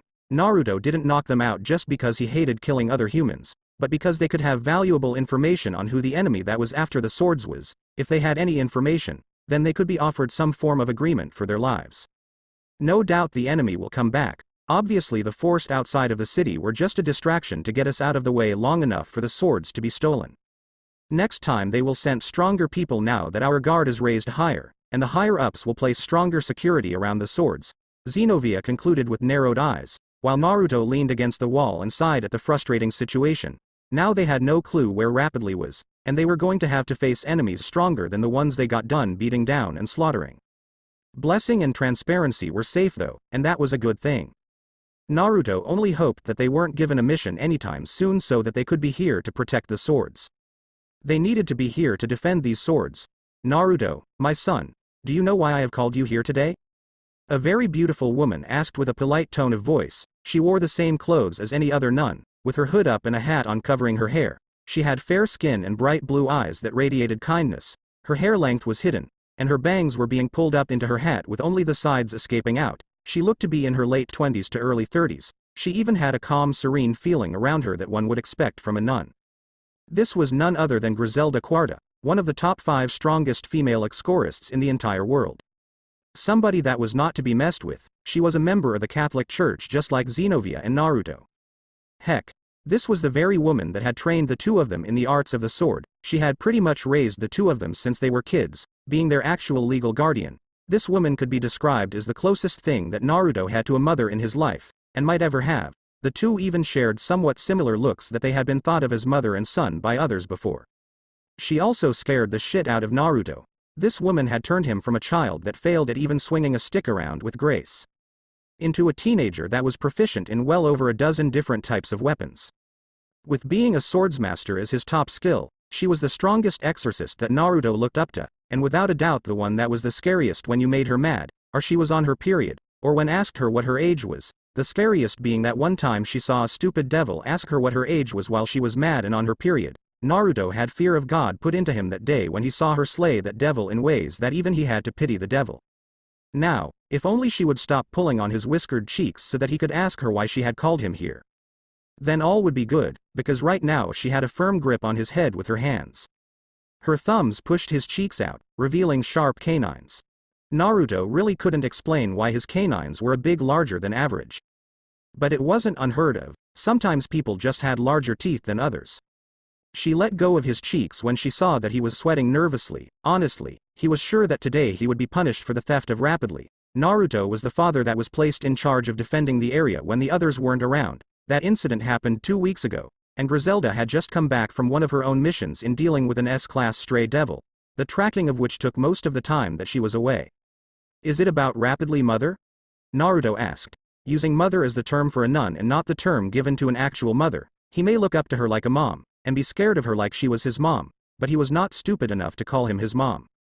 Yes and no, you are being sent on an important, possibly long-term mission. Our spies have confirmed that the fallen angels of the Grigori are indeed in possession of the Excalibur rapidly. You are being sent to a location that has a high chance of running into the sword so that you can retrieve it, Griselda said as she pulled a stack of paper out of her sleeve and placed it on the table next to them. Naruto blinked in confusion, before he picked up the papers and his eyes widened when he saw what was on it. You can't be serious. Me and Xenovia have never been separated for more than a week or two at most, but this, Naruto said, before he was flicked in the nose, stopping him from talking and ranting before he could go beyond the point of return. You are the only one that can do this. Xenovia can't speak Japanese very well. And Irina would give herself away too quickly. The two of them will be of more use here. If the fallen angels have the Excalibur, then they had a reason for wanting it. The spy we have confirmed that Azazel has taken an interest in this boy. It is possible he might be a natural holy sword wielder or sacred gear holder, Griselda said sternly. While Naruto looked at the mission details, his mission was to watch and study a boy named Issei Hyodo under the guise of a new student to Kuo Academy, and if he proved to be a threat to the church, take him out after extracting a possible sacred gear. Should he prove to be a natural holy sword user, then Naruto was to bring him back to the church after a period of 2 months. Isn't Kuo Academy the territory of the Gremari though, one of the remaining families from the 72 pillar families, with the heir of the Citri family attending as well? The current Lucifer and Leviathan both came from the Gremari and Citri families respectively, Naruto asked. Memorizing the territories that belonged to the devils was something that was important to the exorcists, because when they went into devil territory for a mission, the truce demanded that they alert the devils to their presence. This is a very top secret mission, Naruto, as in not following normal protocol. If it got out that we lost of the Excalibur fragments, then the devils will think they had the advantage. You are going to pose under the guise of a normal foreign exchange student. We have already had false paperwork and transcripts made up for you. If either the Gremari girl or the Citri girl get in the way of your mission, wipe them out completely, and leave no trace that it was you that did it. Erase the memory of every person that came in contact with you and come back quickly. Griselda explained clearly, with Naruto gulping lightly. Taking out 2 high-class devils with peerages, while not unheard of, made him nervous since he wouldn't have his trusted partner with him for the experience. This wouldn't be the first time that Naruto had killed a high-class devil from one of the pillar families, and got away with it, but this time the stakes were much higher. He was being sent on a mission that, if failed, could spark a war between the 3 factions. What makes you think this? Issei Hyodo is the key to getting back rapidly though? Naruto asked, and Griselda wondered what to tell him for a moment. Well, if the boy caught the eyes of one of the leaders of the fallen angels, then it is possible they stole the holy sword because he is a natural wielder. And having one of those on their side would be a boon. The fact that they are interested in him shows he is special in some way, Griselda explained, and Naruto nodded lightly. He had never gone on such a high-risk mission before, and he felt nervous leaving Xenovia Beihing with Irina to watch her back. Normally they always had each other watching each other's asses, or were within running distance of each other. This would be his first major mission without her. Normally they only took missions outside of the city together. What about any stray devils, if I run into them while there? You know me, if I get too close to a stray devil I have to kill it. I can't just see one and not kill it, Naruto questioned, and she leaned back against the wall and sighed for a moment. Wear your robe and keep your hood up. While using mimic in one of the forms you don't use very often, I know you well enough to know you would just charge into battle no matter what I say. You just want to hear me give you permission to do it, Griselda said kindly, with Naruto sighing in relief. He would rather not get in trouble for ridding the world of stray devils, and then Naruto blinked when he realized something. What if Issei is reincarnated as a devil under the sea tree or Gremory? Naruto asked, needing to know this before he messed up. I leave that up to you. If you want to kill him, then you have my permission. The devils have been growing in power with their evil peace system in place. And the fallen angels are able to breed with humans and make heavenly angels fall from grace. Should another war break out, then we would have the worst odds. Anything you do, within reason, to even those odds will not be looked down on, Griselda answered, and Naruto took it as her saying as long as the only things he killed were fallen angels and devils, then all was good. He could understand that point as well, since devils and fallen angels both had more than one way of increasing their numbers, while the angels didn't have a way to increase their numbers for some reason. The stalemate was only a stalemate because the angels controlled light, a weakness to devils, and had other holy abilities that could wipe out a lot of devils with relative ease. They also had access to the exorcists and holy swords. How long will the mission last? Naruto asked nervously, not wanting to break the news to Xenovia that he would be going away for who knows how long. Hopefully 3 weeks at the soonest, realistically. A year or two before a move needs to be made, you will be regularly sent updates on the state of the remaining Excaliburs. And should you retrieve Excalibur rapidly then the mission will be over. A success, Griselda said with a smile at the very thought of a successful mission of this magnitude. She also hoped that Naruto wouldn't have to get his hands dirty with the blood of those high-class devils, but she knew that it was possible that they could attack Naruto first, and if that happened he would have to defend himself from them. Lethal force would be the preferred method in her opinion. Naruto nodded and he looked over the profile that had been made for him, knowing that he would have to have it memorized anyway so that he could keep his story straight. Naruto Quarta 17 years old, male, birthday, October 10th, nation of origin, Europe, Italy. Parents. Griselda Quarta, unknown father, city of birth, Rome, Italy. It says here I am your son. Why? Naruto asked with a raised eyebrow, and Griselda nodded. I can answer more questions about you, and it would look strange if you had no parents or last name. Single mothers aren't very uncommon sadly, so it would just make the entire thing more believable. I know you, and it isn't impossible that you could be mistaken for my son. If they do a background check on you, and call the church, then I can come up with a story to answer any questions. Griselda explained her reasoning. She was ranked as one of the 5 strongest female exorcists, but her name wasn't known by very many devils, since she mostly targeted stray devils, vampires, zombies, and other kinds of creatures that made themselves known as a threat. Oh, that makes sense, Naruto said after a moment, but he felt something at how she said that. Naruto continued to look over the information, before he saw that it said he was a straight C student, and he was a little bit ticked about that. If you were able to get your hands on rapidly, then immediately call for help and hide as soon as possible. Honor means nothing, so don't be afraid to run from a fight. You have to get that blade back at all costs, Griselda warned, with Naruto nodding with a chill going down his spine at the way she said that, as if he wasn't already nervous enough as it is, but now she was saying stuff to make him even more nervous than he was before. When do I start? Naruto asked with a grimace, hoping that it wasn't anytime soon. In a week, giving you enough time to get used to the city. And scout out any good locations. You will be staying at the church there. Though I heard it is a bit run down, so part of that week will be used to fix it up. Griselda told him, to which he nodded, standing up. He grabbed the papers and started to walk away now that he got what he needed to know from her. She coughed into her hand, getting his attention, before she decided to add something.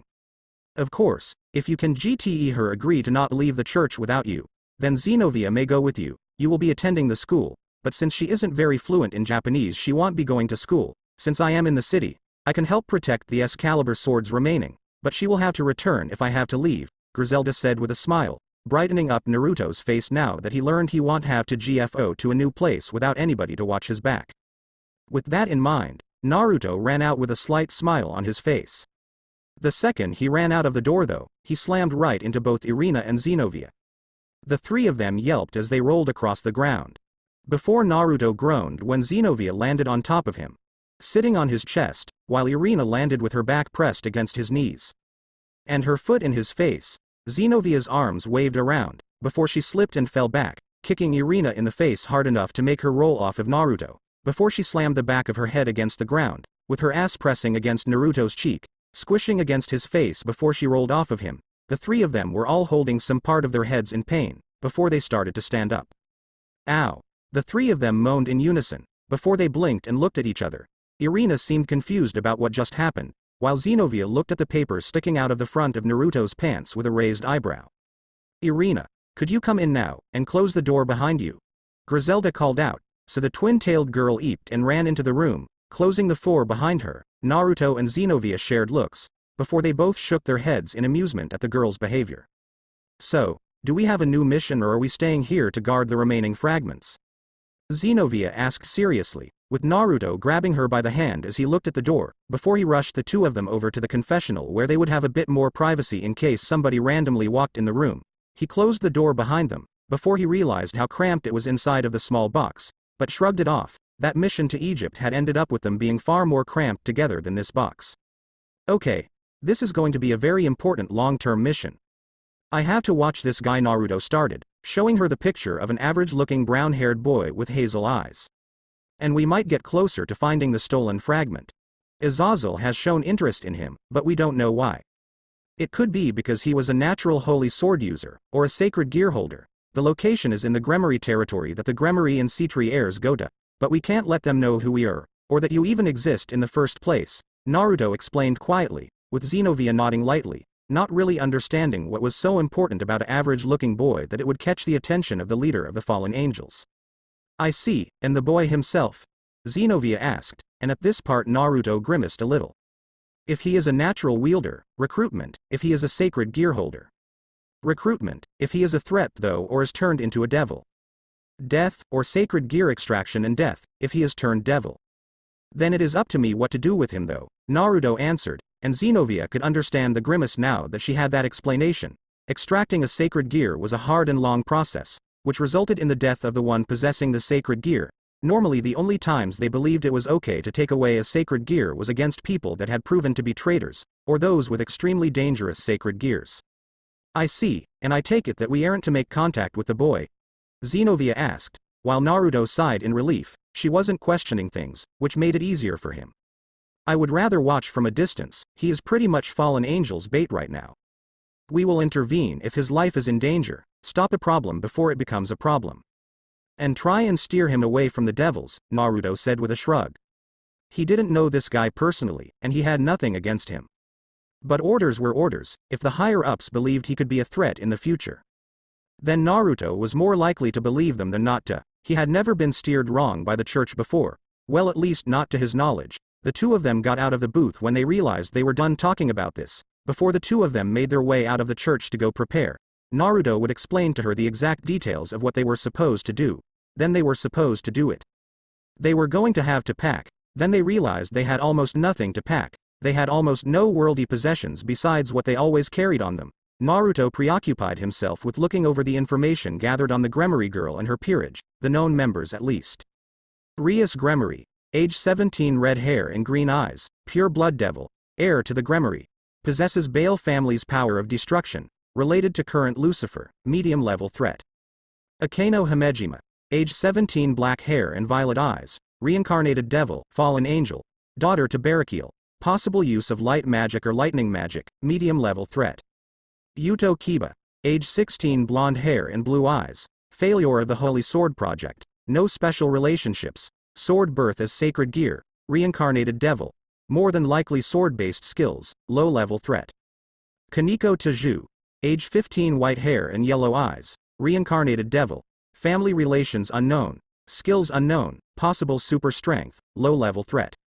I am so underwhelmed right now. None of them seem very strong from these pictures. Naruto thought in disappointment when he looked at the pictures of the first two girls, Rias and Akeno. Both being very large-breasted girls with chests even bigger than Akeno's. While the third guy was somebody that Naruto already knew of. He had been a boy that had been a part of the project to create and modify people so that they could use holy swords like himself and Xenovia could naturally. But the project had been inhuman, treating the subjects like garbage and throwing their lives away without a care. The project had been cancelled, but not without claiming many young lives. The final girl though, this Kaneko, was rather petite and cute, not what he would expect from somebody with possible super strength. Of course, she was ranked as a low threat, so he could take care of her should the need arise easily. These were devils, and they exorcists with extremely powerful holy swords and years of fighting against stray devils under their belts. They had fought super strong, super fast, and even super smart opponents before and defeated them. None of these people ranked very high on the threat list, and the spies were rarely wrong about how they ranked people. Of course the SEI ranking were adjusted to the skill level of the exorcist that would be dealing with them. When the spy was writing this report, he had been informed that Naruto was going to be the one comparing them to, so the levels were adjusted to fit him. To him these devils were medium and low threat levels, but to others they may be very high on the threat level. A red-haired princess, a cold-looking white-haired girl, a black-haired mixed-breed girl, and a yellow-haired survivor. I can't say I like them, but I hope they don't get in the way. They seem to be more trouble than they are worth, Xenovia said after looking at the pictures from over his shoulder. While Naruto rolled his eyes and started to look through the files again. He could see that it recorded that the Gremory girl was a distance fighter. So close range would be her weakness, and the power of destruction was not a perfect move. It could be blocked or cut by a stronger energy, or by a holy object. All you needed was to hit it with an attack of equal or greater power. And this girl's biggest weapon was gone. The boy would be a bit harder. Being a close-range fighter with possible sword mastery, he would be a more fitting match. This Akeno girl, she would be hard to figure out, but she seemed to favor long distance over close, but wasn't completely weak in hand-to-hand. Finally, the most mistress of the group showed no real specialties besides being super strong. Even if she had a rook's defense, a holy sword would pierce through her tough skin. The two of them together could easily wipe these devils out without too much trouble. Call it arrogance, but Naruto was sure that either of them could take out this Rias girl and her peerage alone if needed. They both had 2 holy swords, one of which were one of the 4 greater ones each. And an Excalibur fragment. Naruto carried holy water with him. And they both wore silver crosses. They also had training to be better than human, able to fight on par with devils. They had reflexes that could combat super speed, and were durable enough to take a fair beating from the super strength of a rook. They might not be naturally as strong as the rook, or as fast as the knight, but they had great reflexes. Well, Naruto could use his chakra to give himself heightened speed, senses, strength, and use his chakra as a weapon in hand-to-hand combat. Seriously, you don't learn to hold a giant blade with one hand without being far stronger and faster than a normal human. He had seen Xenovia jump a full-grown man out with a single hit to the gut, and he had done it himself. Anyway, they wouldn't actually go seeking a fight if they could help it. They would only fight these people if they got in the way of their mission, or attacked them first, then all bets were off. So long as they were attacked first, then anything was fair game. He both wanted to fight them, and didn't want to fight them at the same time. If they got in his way, all he really had to do was beat them down till they were out of his way. That way nobody could start a war over their deaths. Still, it would be best to hope that they stayed out of the way completely. Oh well, what happens will happen, no use worrying about it just yet. The most important thing was Excalibur rapidly, not picking fights. This was going to be a long mission. Damn, these clothes are so weird, Naruto said as he looked at the school uniform that he was being forced into wearing for the sake of the mission. After years of wearing a skin-tight unitard everywhere he went, and as his main form of clothes for those years, he forgot what it was like to wear normal people clothes. In Rome, people had just gotten used to Father Naruto wearing skin-tight black clothes that showed off his upper body without showing much actual skin, and black skinny jeans with a loose belt around his waist. Now normally he would wear hid priest hood over his clothes during the winter months, even though his unitard kept him surprisingly warm, but he felt so stuffy in these clothes. He was wearing a white button-up shirt with a black tie around his neck. And over that white shirt was a dark-colored button-up jacket with the buttons done up. The jacket was a bit stiff because it was new, and the shirt rubbed against his skin in an uncomfy way. The pants of the uniform were matching the jacket in color and material. While the shoes, well, Naruto was wearing rather plain-looking brown shoes that slipped on and off. And short socks under them. The only real unique part of the uniform that Naruto had were that he kept his gloves on under them, looking just like normal fingerless gloves with the jacket and shirt covering that they went up to the middle of his forearm. The final piece of clothing he wore was his hidden Excalibur mimic, which was taking the form of belt that he loosely wore around his waist, not even going through the belt loops just in case he needed to call on it on a moment's notice. Why didn't you just wear your exorcist clothing under it? Xenovia asked while she used a broom to dust the church that she was in charge of cleaning while Naruto was at school spying on the target. Naruto had told her that she was only supposed to leave the church when Naruto was with her because of her lack of Japanese know-how. While he was more in the know when it came to Japan, since the customs there were amazingly similar to what he dealt with as a kid in Konoha, now she would repair the church so that they could live in a place that wasn't a dump. Really the only thing she had to do was fix the stone cross at the front and clean the place up some. Maybe fix the lightning above them a little for light in the middle of the night. I am going to go change, Naruto said as he went over to the bathroom and grabbed his normal, if a bit weird, clothing. Naruto kicked the shoes and socks off first before he grabbed the boots that were high enough to reach mid-thigh on him. Look strange they did, but they were designed to help him in all types of areas. Hot, cold, dry, humid, and even harsh weather areas weren't much to an exorcist that was wearing this clothes. So Naruto slipped them up and sighed in relief at the soft and tight material. He tightened the strap at his thighs, before he stood up and dropped the pants that he was wearing, no underwear. Since that wasn't part of the uniform he didn't bother buying them. Getting out his unitard, he reached for the silver circle in the front and clicked it, undoing the straps around the upper chest so that he could open up part of the back and step inside of it, before he pulled it up and stretched out the opening to get her upper body through, and his arms through the sleeves, before the opening closes behind him and became skin tight again when Naruto clicked the silver circle in the middle of his check. He was already wearing the gloves, so situating himself down there he pulled his pants up, before he got redressed in the school uniform. When he was done, he placed his silver cross under his shirt and sighed at how much better this entire thing felt now. Now the clothes weren't touching his skin directly, so he didn't notice them as much as he slapped Excalibur Mimic, in belt form, around his waist. Naruto picked up a small bottle of holy water, before he placed it in his book bag for the school, just in case he was attacked by the devils there and he wanted to keep his identity secret, which he did. Now, Naruto looked the same as before on the outside, with only his normal boots being the exception to the change. You don't go years wearing the same type of outfit, and just give it up completely. So with confidence returned to him, he walked out of the bathroom and saw that Xenovia was still sweeping up the floor. He would have to make sure to find a vacuum to help out with her. Have a good day spying on the target, Xenovia said neutrally as Naruto felt the church with a sigh. He could tell that she would rather be out there fighting the enemy than being on the sidelines as backup in case something went down. She had thought she would have had more to do than just clean up the church, not that she didn't realize how important it was to keep the house of God clean, but she wasn't trained for household chores. She had been trained as a fighter, not a housekeeper. Naruto, on the other hand, was also trained in household chores like cleaning. He ran down the road towards where the school was going to be. The streets of Kuo City were filled with certain numbers of teenagers running towards the school as well. Naruto adjusted his run lower in speed so that he could appear more normal. Running too fast and he would attract attention to himself.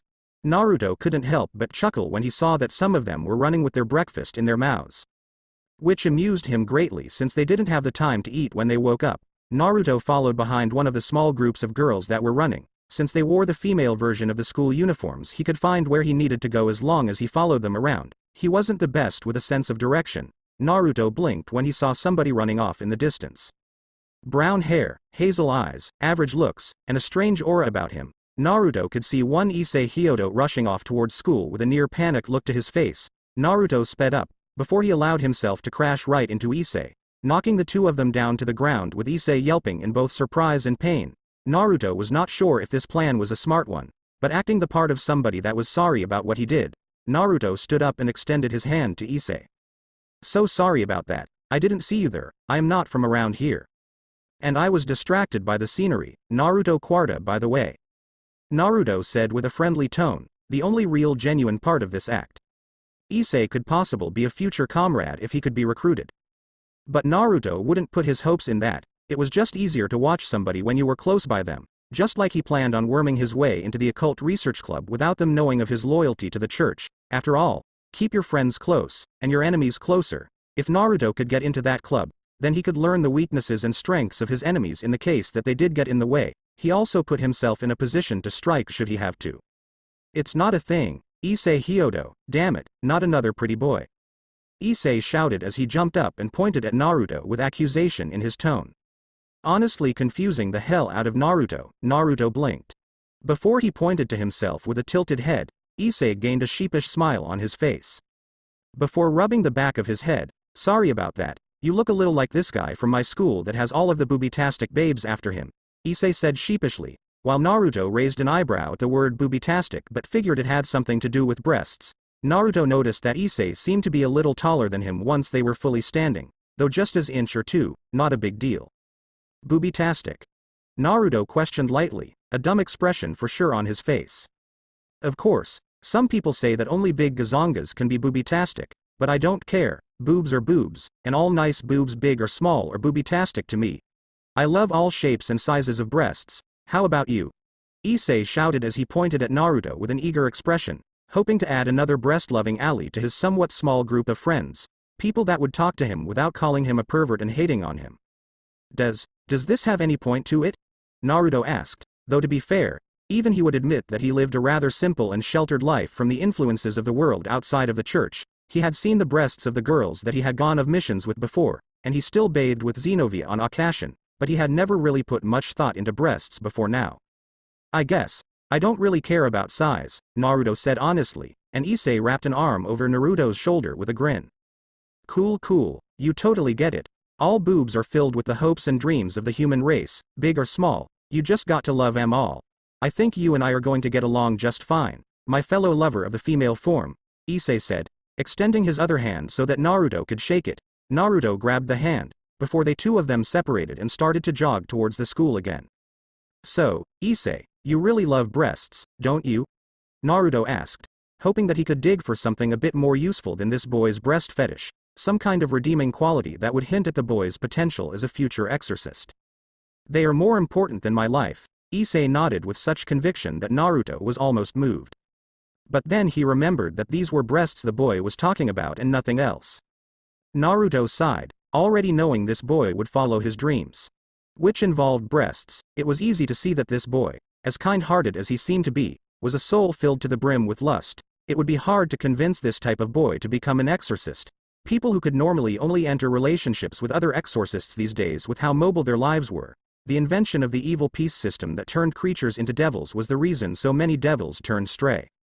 If Naruto could go back in time, he would kill the person that made the evil peace system, thus limiting and making the devil faction much weaker, while also possibly increasing the strength of the angels by recruiting more humans with sacred gears to fight against devils.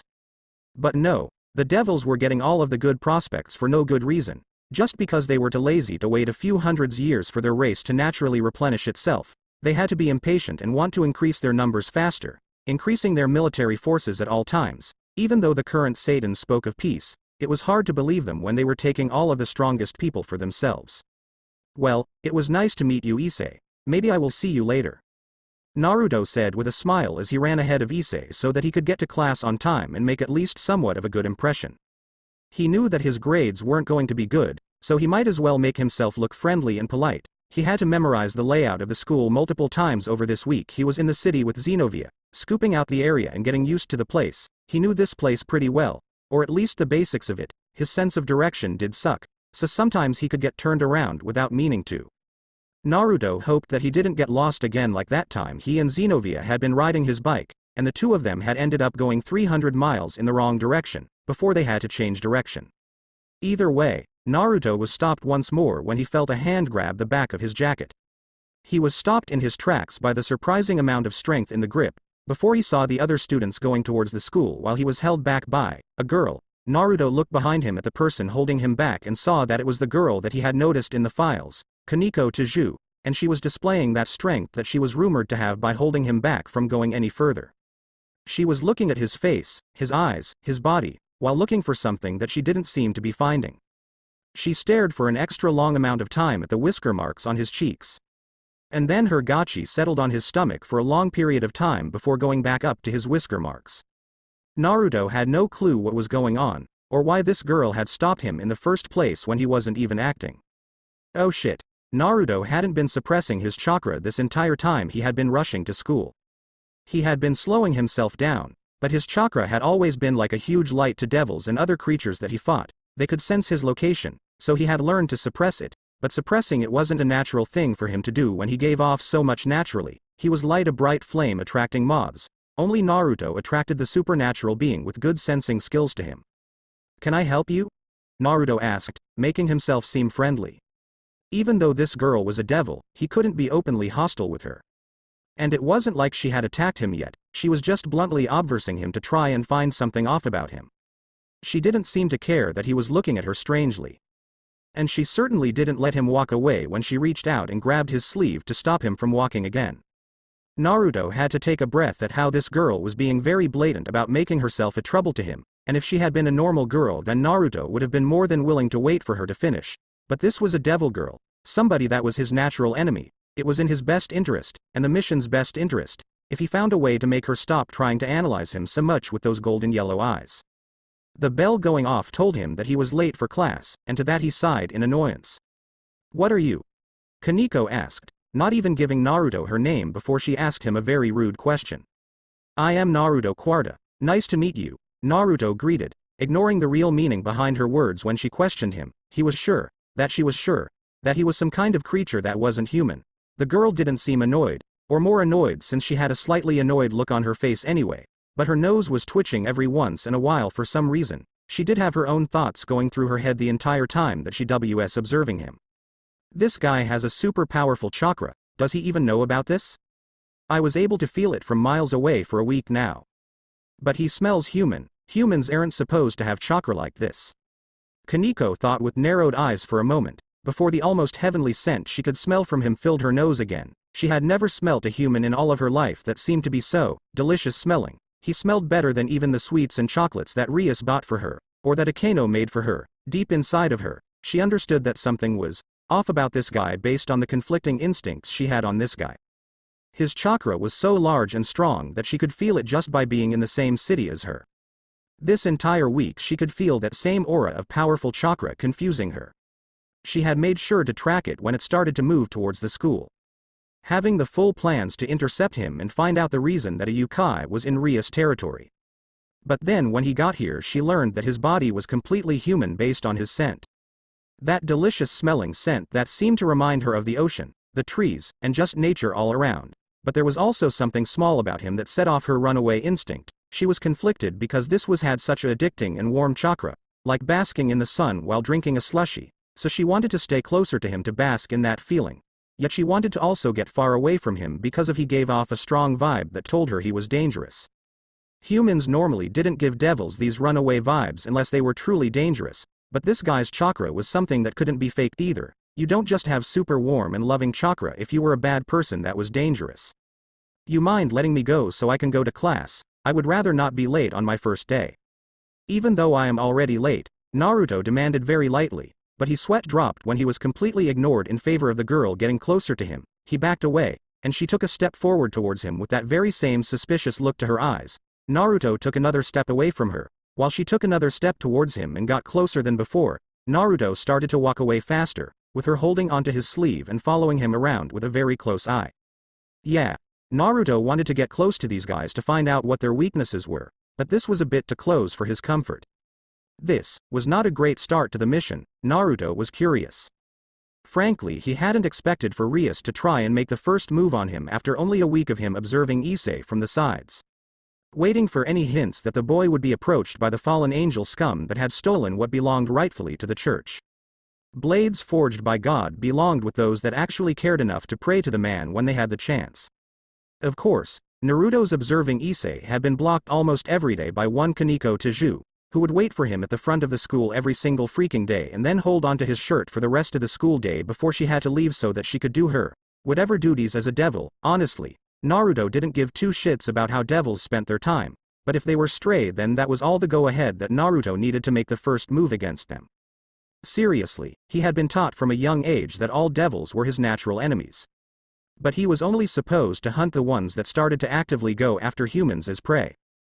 Those like the Gremory were, suffice to say, some of the kinder devils that believed that humans and devils could coexist. Funny that they said humans and not the church, yet they expected people from the church to treat them with respect when they got almost none in return. The only reason people even seemed to care if a devil got slain was if that devil happened to be a girl with a rather Slutty body was the most insulting way he could put it, or attractive body if he wanted to attempt to be nice about it. He didn't want to be nice about it. Do you know why I called you here, Quarta-san? 1. Rias Gremory, a girl that matched the red-haired and green-eyed picture he had gotten. She had to be at least 5 feet 8 inches tall with the appearance of a European woman based on how she was too tall to be the normal height for a Japanese person, which normally ranged around 54 to 57 for this age group. She was also very well endowed for her age, thus giving credit to Naruto's slutty body comment. She certainly fit the image of a girl that had everything in her life handed to her without having to work for it. Her strength didn't feel like the strength that one got through blood, sweat, tears, and good old-fashioned determination to work through the pain. No, and frankly, I wouldn't have come if I didn't think that you wouldn't let this go if I did, Naruto said with narrowed eyes, getting a surprised look from the girl in front of him, as well as surprised looks from everyone that was used to men falling to Ria's good looks at first glance. A person that didn't want to meet her was more rare than a person that did want to talk to her. Naruto rolled his eyes at how his simple sentence had already thrown her for a loop. Those that slayed devils were taught about how not to let the enemy's body distract you in battle, so Naruto could apply that to a mental battle and make her appear no more beautiful than the average girl. Though of course as a pure-blooded devil he could never see her as anything but what she really was. A devil, plain and simple. Hey now, we are all friends here. No need for such hostilities, the pretty boy of the group, Yuto Kiba, commented with a light and awkward smile. He looked like he was from the same general area, in appearance as Naruto. He was the same height as Rias was, and he had a mole under his eye on his face that added to that pretty boy charm of his. Of course, Naruto almost disliked the boy without him being a devil. This boy used to be a Christian, and that was a confirmed fact since he had been a part of the Holy Sword Project, and while the methods were horrible, only Christian children had been used. This boy abandoned his faith when he became a devil, something that was worse than being born a devil. Those born into that life, while enemies, didn't really chose to be devils. I wouldn't say friends, I don't really know any of you, Naruto commented somewhat truthfully. All he knew was the information that the spies had gotten for him, which was a lot of information. Yuto seemed to get the message that Naruto didn't want to be here, while Naruto looked away from Kaneko, who reminded him so much of Fluffy, an old pet cat he had at the church for a few years before it ran away that it wasn't even funny. Those golden yellow eyes were just like his old cat's eyes that he hadn't been able to bring himself to hate her, but he was still wary of the devil inside of her. That is fair enough. You are from a different country in a new place, so of course you would be a little wary around strangers. I hope that the rest of our chat can at least be pleasant. Rias tried to reason with Naruto, who huffed and leaned forward and looked at Rias with narrowed eyes. Rias looked towards Naruto with a smile on her face, before he pulled out a chess piece from her skirt pocket and placed it on the table between them. Naruto narrowed his eyes when he saw the bishop piece being laid out on the table. Naruto crossed his arms and laid back without looking away from the object. He knew what that was. It was an evil piece from the evil piece system that devils of high class used to create slaves out of other species and turn them into devils like them. It was the reason why the devils had the advantage. They were taking the powerful humans and turning them into devils. Anytime a human showed promise, poof, turn them into a devil. If a monster showed promise, then the same thing was said. Naruto didn't have as much an issue with monsters per se. So long as they didn't attack people, then he would leave them in peace. But the act of turning a monster into a devil automatically put them on a kill list. Like chess, the pieces that were used were a single king, a single queen, 2 rooks, 2 bishops, 2 knights, and 8 pawns. The one that owned the evil pieces were the king, and the rest were their servants. Kaneko-chan told me that you have huge reserves of energy inside of you, and I was wondering what you could tell me about it. I will be frank. I could feel you the second that you entered the city, even before you entered the city. Yet you are a human, Rias stated as a matter of fact to him, like she was revealing some kind of big secret at the fact he might have forgotten to hide his own energy from the people in the city. You make it sound like you aren't human, Rias Gremory. Your last name may be Gremory, but even having the same last name as fake demon should make you arrogant enough to think of yourself as anything but human, Naruto said, hiding a smirk at how he directly and indirectly insulted Rias by using her name against her. The red-haired girl seemed to twitch and take a deep breath, before the black-haired girl, Akeno Hamejima, a shorter girl than Rias with a bigger bust and more seductive, or slutty in his opinion, figure, came and gave her a cup of tea to calm her nerves. Naruto used this girl's action of handing Rias the tea as the distraction he needed to make his move, swiftly moving his hand as he leaned forward. Naruto reached on the chessboard on the same table and switched the bishop piece with a normal bishop piece, before he tossed the bishop into his breast pocket without attracting any attention to himself. his movements silent and swift enough that it was like he never moved in the first place. Naruto was going to have this evil piece sent to the church and studied. Then he would see if it was possible to have the effects of transmutation changed from devil to angel. Then the angels would have the same advantage as the devils, with the fallen angels being the furthest behind, thus increasing their chances in any future war that might happen. It might also be possible to find a way to reverse the process and turn devils into humans if they used to be humans before becoming devils, or whatever species they had been. Naruto watched as Rias also took out a rook, a knight, and a pawn before placing them on the table next to the bishop piece that Naruto had switched out. She seemed to look between the pieces and him, before she smiled. I see. Well, I am happy to inform you that I am not human. Nobody in this room is a human, Rias said as she got up, while the rest of the people in the room got up and turned around so that they could line up behind the couch, giving Naruto another chance to switch the pieces with pieces that looked exactly the same. It was hard for them to analyze a single piece and find a way to copy it, so it would be better to take a few of them of different types and effects before sending them to be examined for ways to replicate them for a more holy purpose. Now that Rias and her group were lined up, they all spouted bat-like wings from their backs as they looked at Naruto with various expression. Hello. I am Akeno Himejima, and I am a devil. Akeno greeted with a light bow, showing her Japanese heritage by being polite. Heya. Yuto Kiba, and I too am a devil. Yuto greeted with a thumbs up towards Naruto, who didn't react to it. He couldn't care less honestly. This boy just rubbed him the wrong way even without being a betrayer. Kaneko Taju, a devil, Kaneko said with the same neutral tone as always, while Rias stood at the front of her group with a smirk of confidence. And I am Rias Gremory, the heiress to the house of Gremory. I am also a devil. Nice to meet you, Rias greeted, before everyone's wings vanished into nothing. Rias looked at Naruto expecting him to be shocked, but instead, they all watched as he didn't react to them. Naruto simple had an eyebrow raised, before he stood up and reached into his pocket and pulled out a small bottle of holy water. Rias was the first to back away when she realized what that was, while Naruto reached into his shirt and pulled out the silver cross beneath the cloth. Naruto Quarta, member of the Catholic Church, so boy are we friends now that you know that I am a loyal member of the church? Naruto asked, bringing up the fact that the boy, Yuto, had called them all friends without thinking about who he was talking to. Rias was backing away slightly at the shock of her own mistake, before she gained courage and stood her ground in front of her. They all gained confused looks before they saw Naruto place the bottle into the palm of his hand and into his pocket, before he placed the cross back in his church. Just messing with you idiots. The bottle is just hand sanitizer and the cross was a birthday gift from my mother, Naruto said with complete honesty. He did in fact use holy water to wash his hands, and the cross was a birthday present from one the mother then had raised him, so neither of his statements were false. Ha ha ha ha, you had me there for a moment, Quarta-san, Rias said with a sigh of relief, having sensed no lies from Naruto when he had been talking. Something that Naruto wanted her to believe. She was now none the wiser to the fact that she was missing 4 of her important evil pieces.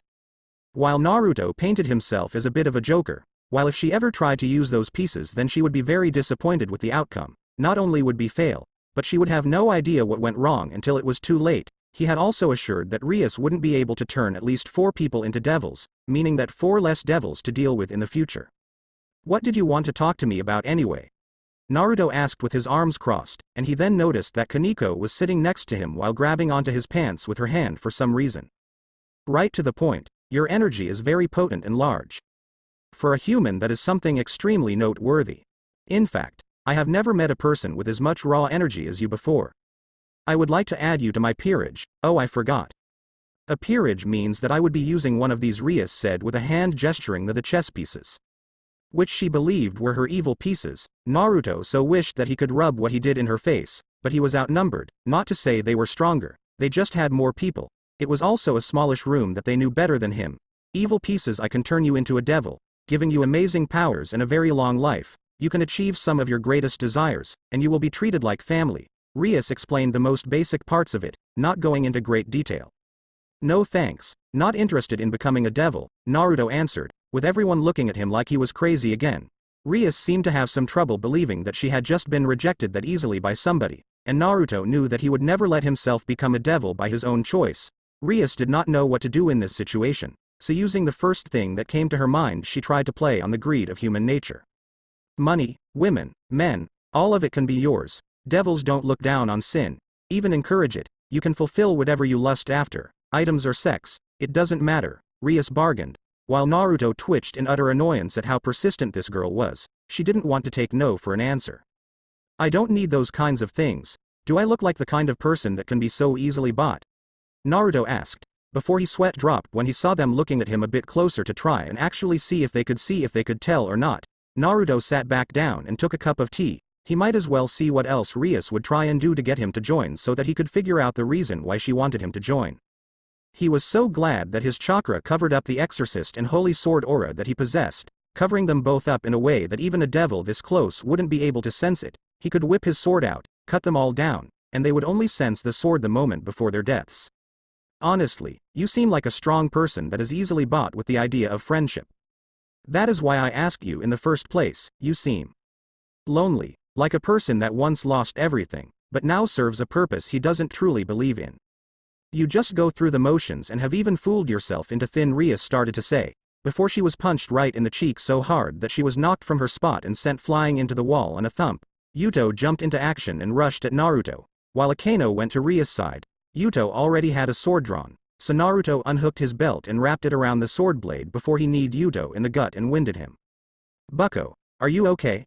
Akeno asked in concern, while a large bruise started to swell quickly on Rias' cheek while Naruto glared at her from across the room. Kaneko was the only person that had actually seen this coming from a mile away. You don't just tell a person they are tricking themselves, that they don't truly have an purpose in life, and not get hit. Should she have said something? Yes. Did she? No. And did she had a very good reason for it? Yes. Rias hadn't listened to Kaneko when she told her that Naruto seemed just like a fox, happy and lovable until you back it into a corner. Then it will snap and bite at you. Rias had backed him into a corner and stepped on a landmine at the same time when she brought up what she did. That, and what Rias said struck a little too close to home for Kaneko as well. So she herself thought that Rias needed to be knocked off her high horse when talking to a person that radiated such a powerful aura at all times. For most devils, they only radiated a strong aura after charging up power for an attack or spell. They weren't powered up at all times. The difference was that stronger devils could power up faster than weaker ones, but for somebody to be pouring out so much power that it can be sensed from across a city, that wasn't somebody you just backed into a corner. If you tried, then you needed to get knocked back to your senses. Yuto, stop it, I deserved that. I commented out of turn, and overstepped my boundaries. Quarta-san told us earlier that we weren't friends, and I talked to him like a friend that knew him. I won't make that mistake again. I hope we can put this behind us now that you punched me? Rias asked with slight trouble, talking with her swollen cheek, majorly swollen in fact. That punch was strong enough to almost knock her out, and she hadn't sensed him using any of that energy inside of him to fuel the punch. It was a pure muscle power punch, meaning that she was lucky she didn't have her head removed from her neck because of how she had acted. Sometimes she forgot that the people she will talk to don't have to put up with her, and can hit her if she does something stupid. Most devils were afraid of being killed for the offense, and her own peerage would never hit her. That was pretty much the only types of contact she had with people, so she had forgotten that she can't speak her mind with everyone without thinking about how she worded things first. I punched you hard enough to feel better. Just because you have that body doesn't mean I won't knock your teeth in if you piss me off again. I don't care who you think you are, if you are royalty. Male or female, if you push me I am not afraid to punch you again. Or you either, so get that smirk off your face, Naruto said as he pointed to Akeno, while Yuto started to stand up holding his gut lightly. Like Rias, he could feel a bruise already forming on his gut, since Naruto's chakra had powerful light qualities to it. Even without channeling chakra to his hits, his fists and body could inflict decent damage to a devil from a strong hit. Akeno behind Rias stopped smirking for a moment, before she smiled again in a non-smirk way. She had learned from Rias' mistake, don't push somebody that seemed to be on a hair trigger. Little did they know, the only time Naruto had a hair trigger was when he was surrounded by devils. Good. Then I hope that you can at least think over my offer. Rias asked with a small smile as her hand went to her cheek and she used a spell to help reduce the swelling. She was going to have a killer headache in a little bit, and the side of her face she was punched on was completely numb, with tears leaking out of her eye, though that was from the stinging from the spell. I am not interested. My mother would kill me if I became a devil, Naruto said as he stood up and started to walk out of the room. Before he did leave and the door closed behind him, Naruto smirked to himself as he held up his hand and looked to himself to see two pawn pieces that he had stolen from Rias the second he punched her. When he had landed his hit, his other hand reached into the same skirt pocket. He saw that she kept the evil pieces and pulled out the two closest to the outer edge. He added them to the rook, bishop, knight, and the other pawn he had taken from her. True, he had lost his cool when he punched her, but it was as he threw the punch that he realized he could use the chance to steal from her and strengthen the angels' chances of finding a way to negate and replicate the evil piece system, but with angels. Now he just needed to get the evil pieces to the higher-ups so that they could give them to the angels without bringing suspicion on them. Naruto twitched a few times, before he sighed and dropped the rook, 2 pawns, the knight, and the bishop on the ground. Curse his gut, and curse the fact that he couldn't just steal from somebody like this. Pawns had the ability to promote and gain the traits of the other pieces. Meaning that to study all of the pieces, you only needed a single pawn to do it. He knew that what he was doing was wrong for his cause, but he knew that if he took more than needed then he would be, well, he didn't exactly know what he was doing. So Naruto looked the evil pieces on the floor. Before he saw them glow and vanish, his eyes widened for a moment, and he figured that Rias was able to summon the pieces to her. He looked at the pawn in his hand, which was covered by a thin coat of his chakra.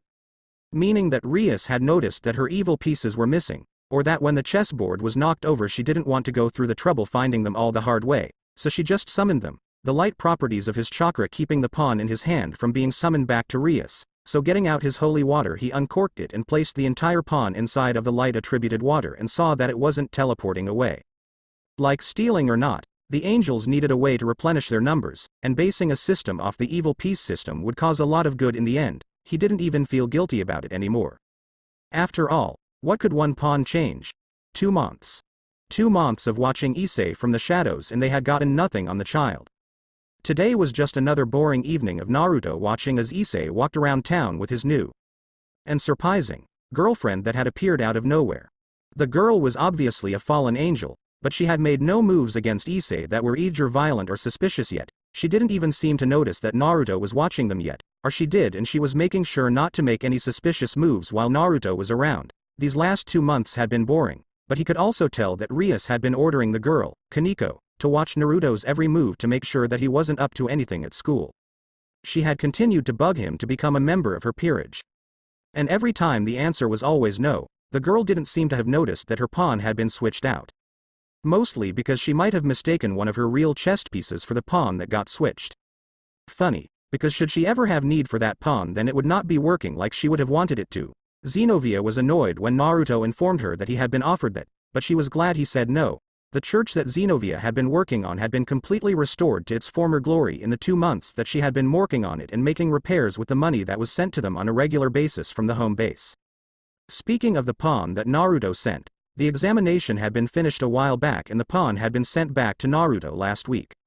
The results, amazing. The angels had been able to perfectly replicate the evil piece system and turn it into something that they could also use in the future. Naruto had even sent his own suggestion for what it could be styled after, since the devils used chess as the basis for their system, which allowed for them to turn 15 people, not counting the king, into devils. He had suggested they use something that could be mocking to the devils and grant them a higher number of angels at the same tomb. The angel player system used 20 pieces called Tenshi Koma, angel pieces, that were based off the Japanese version of chess. Shogi. The angel that owned these pieces would also take the position of king, but unlike normal chess that would leave them with 19 pieces that would be able to turn other species into angels, Naruto was so proud of the fact that his idea had been used in the making of the system that would shift the flow of power between the factions. The pieces were somewhat similar to evil pieces, but they were labeled as such: king, rook, bishop, gold general, silver general, knight, lance, and pawn. The king got no boosts in power by being the king, and there could be only one king per peerage if that could be called as such. The rook, unlike with devils there was only 1 per set, would be like the devil's rooks and gain immense strength and durability. Like the pawn in chess, when this rook got into enemy territory it could promote and turn into a promoted rook, doubling its strength and increasing their speed. The bishop, like rook there was only 1 per set, would gain larger reserves of magic to use with their light magic they used to purify devils and fallen angels. Like the pawns of chess, they too could turn into a promoted bishop and their magic would condense to become more potent. The gold general, each set contained 2 of these per set, and they were given a large boost to their durability, magical resistance, and strength. They had the weakness though that their magical reserves took a small dip, using a portion of their magic to add to their magical resistance. They did not have the ability to promote. The silver general, each set contained 2 of these per set, and they gained increased strength and magical power, but their durability stayed the same. Like the pawns in chess, they could promote, and when they did their physical strength doubled and they got the durability of the rook. The knight, Each set contained 2 of these per set, and they gained amazing boosts to their speed. They were like the devil evil pieces in how they only really got a speed boost, but when in enemy territory they could promote like the pawn and gain a boost to their speed. The lance. Each set contained 2 of these per set, and they gained a boosted speed and durability. Neither to the level of a knight or rook, they could further increase their power by landing in enemy territory and promoting to gain a boost in attack power. Finally there was the pawn, and each set contained 9 of these per set. Like with a normal set, these were the weakest piece when not promoted in enemy territory. Unlike with evil pieces, when a pawn entered enemy territory they were forced to promote, and they could not choose what they promoted to. They were forced into promoting into a promoted pawn, but when they promoted they gained the same traits as the gold general. Like with the evil piece system, these Tenshi Koma couldn't be used to reincarnate a god or Buddha, but different pieces could be used to reincarnate people of different strength depending on how they were used. Just like how the various pieces of the evil piece system were given different values, the angel player system gave UTS pieces different values as well. Rook 9 pawns, Bishop 8 pawns, Gold General 6 pawns, Silver General 5 pawns, Knight 4 pawns, Lance 3 pawns, and pawns were worth 1 pawn each obviously. With this new system they could not only rebuild the angels up, but increase the power of their fraction even faster than the devils had been building theirs up since they had even more pieces per angel to use. Unlike the devils who could only turn 15 people per set, the angels could turn 19 people with a single set. Better yet, unlike with evil pieces and turning people into slaves for the devil that turned them, those turned by angels would not be forced into obeying the angel that turned them, or follow every order they give or risk being punished. That was because the angels didn't believe in slavery, but they did believe in a system of balance. You would normally have to obey somebody with more wings than you anyway, so only angels with a high number of wings would be allowed to use these. Right now only the 4 great seraph would have access to the use of this angel player system, meaning that only Michael, Gabriel, Raphael, and Uriel would be able to turn people into angels at this moment. If a war did break out though, this would easily be a deciding factor in the war between the factions. This girl though, she really sets off alarms. Naruto thought as he felt Xenovia come closer as well. Since there was literally nothing left for her to clean in the church, she must have decided that she wanted to come with Naruto and see what was going on with Issei. Naruto heard Xenovia land next to him. Before he saw that she was holding a file in her hands, it must be the file for the fallen angel girl down below, and Xenovia opened the file. Headquarters just sent a few files on some fallen angels that went rogue from Grigori. And the new orders to get rid of them. These are strays that have left the Grigori, making them fair game.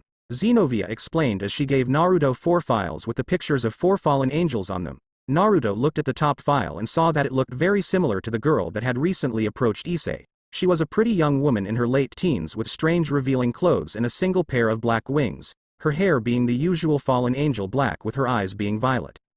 Rainier. Age. 417 sex. Female. Race. Fallen angel. Ex-angel. Number of wings. 2. Donasik. Age. 743 sex. Male. Race. Fallen angel. Ex-angel. Number of wings. 2. Calawarner. Age. 458 sex. Female. Race. Fallen angel. Ex-angel. Number of wings. 2. Middled. Age. 435 sex. Female. Race. Fallen angel. Ex-angel. Number of wings. 2. Not really anything special if they only have 2 wings each. These are mere cannon fodder, though. It looks like the one, Rainier, has taken an interest in Issei. Do we have any new information besides this? Naruto asked as he started to look at the files. The spies inside of the Grigori did good work, gathering information quickly so that they could send it to the field agents and work their way towards redemption. Just like it was possible for an angel to fall and become a fallen angel, it was possible for a fallen angel to redeem themselves and become an angel once more when they work off their sins, though this was only the case for fallen angels that became such for committing sin. Fallen angels that were born that way couldn't ever find redemption. No information. It would seem that Azazel was not the one to order the Excalibur swords to be stolen like suspected though. Nothing new though. Azazel doesn't want to start another war. Xenovia explained to Naruto, and he nodded lightly. That sounded about right. The other swords were safe at the moment it would seem, though that might be because Griselda was the one keeping watch on them with another Excalibur sword user with her. Naruto would also know the second that they were stolen when his book told him that their location changed. I see. Then the fallen angels aren't going after Issei because he is a natural holy sword user. Meaning he has a sacred gear. Too bad the kid is a person that isn't with the church. Go back home and prepare the extraction process. I will get Issei. Hopefully my runes will work. Naruto muttered to himself at the end. He had been working on a way to take out a sacred gear without killing the host, though chances of it working were only about 40%, so the boy's luck would determine how this turned out. If he was lucky, he would survive this whole ordeal and be none the wiser about the supernatural world, living a normal and healthy life that didn't involve constant danger. Are you going to take care of the fallen angels? Xenovia asked with a raised brow, while Naruto nodded and stood up. He was already out of school uniform to show his normal clothes underneath, the revealing black unitard that were skin tight, and the black skinny jeans with the exorcism belt he wore with his holy water bottles and runebook. His Excalibur mimic was taking the form of sunglasses on his face again, and he couldn't help but grin. They will be taken care of when found, the first with Rainier. It would be a good way to test if the Tenshi Koma work on a fallen angel with a live subject before any human testing is done. Naruto said as the two of them got into position. With a burst of speed the two of them set off and raced towards both Rainier and Issei, who were standing in a park near the water fountain. Rainier actually noticed them and jumped out of the way in surprise when Naruto almost tagged her with a hard punch to the face. Man or woman, you don't hold back on enemies because a little thing like sex. Naruto believed this only applied for fallen angels and devil scum. Human women were a different matter. Yuma ch. Issei managed to say, before he was knocked out by a punch to the back of the head from Xenovia, who caught Issei's fallen form before it hit the ground and started to run off in the other direction. Naruto saw Rainier form a pink spear of light in her hand with the obvious plans at throwing it at Xenovia's back. But Naruto turned Excalibur mimic into its sword form and cut the spear in half, dissipating it. Before she could even throw it towards them, Naruto grabbed Rainier by the arm roughly and pulled her in close with the tip of his sword pressing into her throat. She used her other hand to make a spear of light and tried to stab him in the face. Naruto ducked under the stab without letting go of her arm, before he rammed his shoulder into her gut and made her grunt. Naruto rammed his hand up and into her chin, before she went flying and landed in the water of the fountain. Naruto didn't let up on his assault though as he jumped into the fountain right in front of her and sat on her stomach and grabbed the handle of his sword with both hands as he placed at the center of her chest, his legs pressing against her elbows to keep her from trying to stab him again. Who are you, and why are you interfering with my date? Rainier asked in what was a cute and innocent schoolgirl's voice, but to him he could tell that she was hiding her real voice so that she would trick a person like Issei more easily. The voices of fallen angels were described to be seductive, and could make a male weak at the knees. The way she talked was more annoying than anything, and didn't have even a fraction of the seductive quality it should have had. I am not sorry in the slightest, but my mission involved Issei. His sacred gear will be extracted and taken by to the church. And you will die by my Excalibur sword, Naruto said, informing her that he was holding a very powerful sword above her chest. The gasp that came from her mouth was more than enough for her to understand what kind of position she was in right now. Naruto could see her trying to find a way out of this situation. But Naruto rolled his eyes and took a vial of holy water out of his belt and uncorked it. Naruto poured half of the bottle into his mouth, before he started to spit it right into her face. Gross. Why would you, my disguise? Rainier shouted when her voice lowered to a more low and seductive voice. And her face took on her proper physical age, instead of the innocent girl look she had been going for. Her body grew a little taller, taking on a more mature appearance with her bust growing bigger than it was before. Her eyes changed, taking on a darker look to them than before. Naruto's eye twitched lightly when he looked her up and down to see her clothes ripping apart, showing that they had been a disguise as well. Her height finished changing, putting her at the same height as Naruto, and her clothes completely shredded apart and vanished as well, revealing her soft skin and large breasts that were bigger than even Rias but not as big as Akino's. New clothes rapidly started to form over her body, and her pink nipples were the first thing to get covered when two leather straps went around her chest and covered only a small fraction of her breasts, leaving the top and bottom of them exposed, with the two leather straps going around her ribs under her breasts for some form of protection for her ribs. And not the rest of her torso. Naruto's sweat dropped when he realized that her breasts looked like they could literally spill out of her top if it could be called that, at any moment. Even the unitards Naruto, Xenovia, and Irina were less revealing than this, and their clothes were skin-tight. There was so much skin showing on Rainier that only an idiot would fight in this. Anyway, around her waist was a thong that barely covered her crotch, and most likely barely covered anything on her rear. And it was held up by three very tight straps on her hips. You could even see how tight they were pressing into her hips and butt. She had on thigh-high high-heeled boots, and Beskep high black gloves with black leather straps on them in random location. She had a leather strap around her neck that connected to a silver circle with straps on it that connected to the medium-sized shoulder pads that she wore, in black. Coming out of the right shoulder protector was 3 large spikes lines up, while the left was more curved down and tame, with no spikes. This might be rude, but what possessed you to think wearing this as your battle attire was a good idea?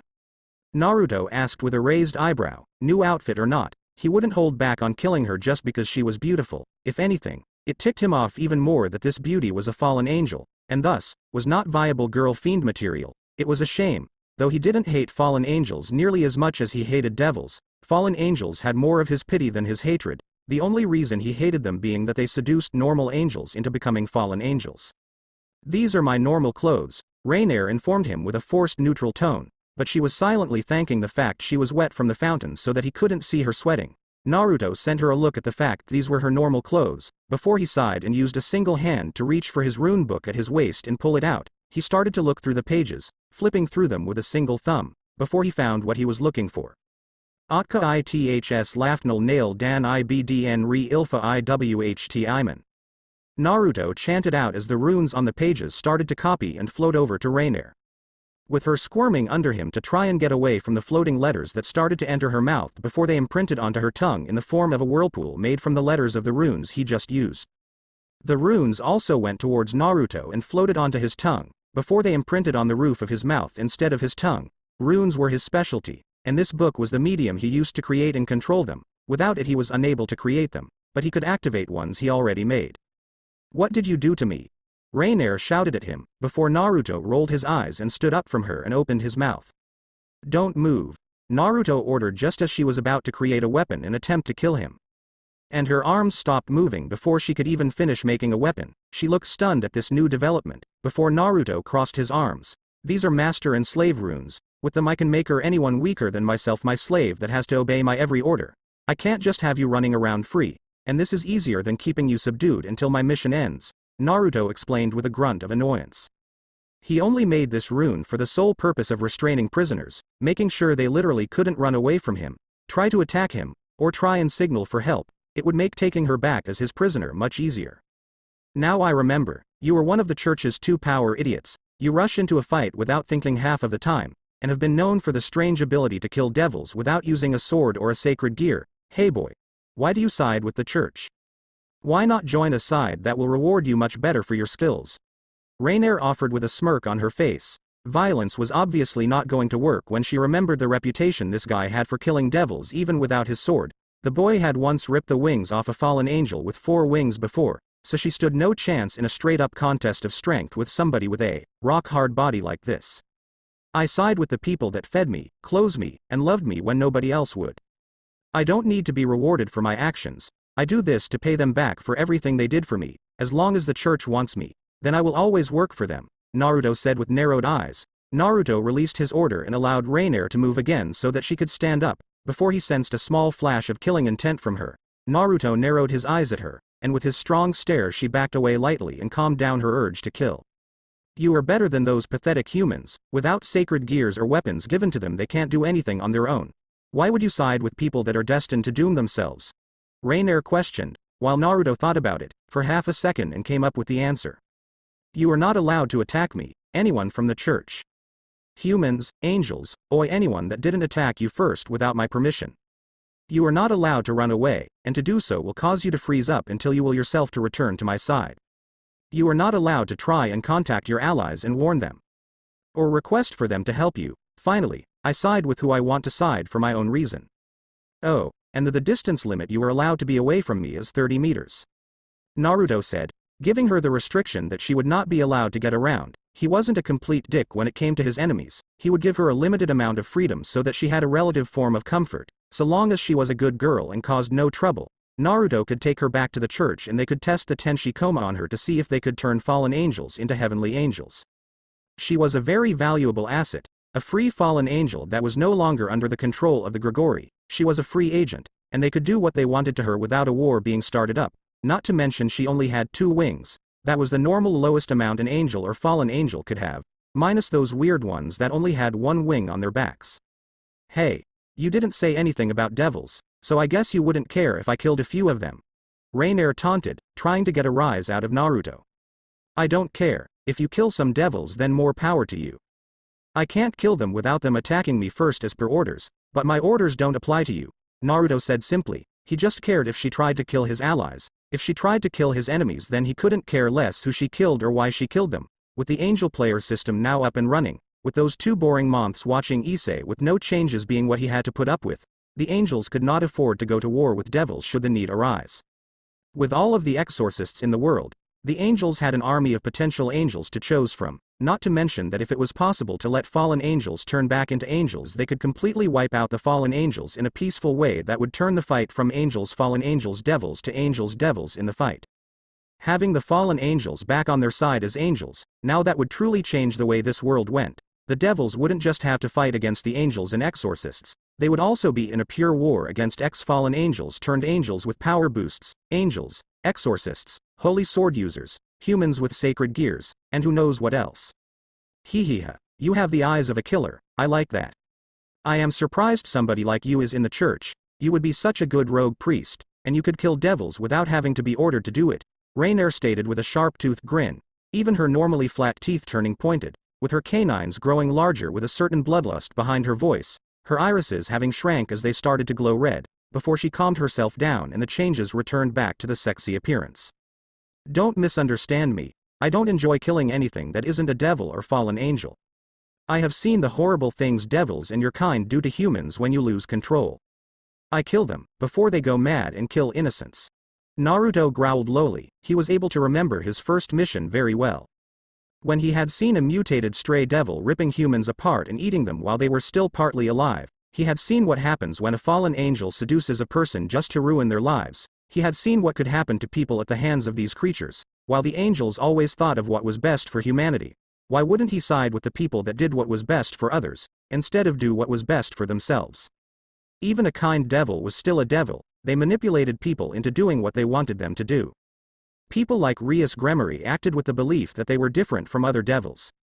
But she was still a devil, and she still relied on human desire like the rest of them. When a human contracted a devil, they didn't know it, but it weighed against them as a sin. The more times they contracted with devils, the more their actions weighed against them. Not only that, but they fed on human desire to grow stronger when they could just train themselves without having to taint the souls of others.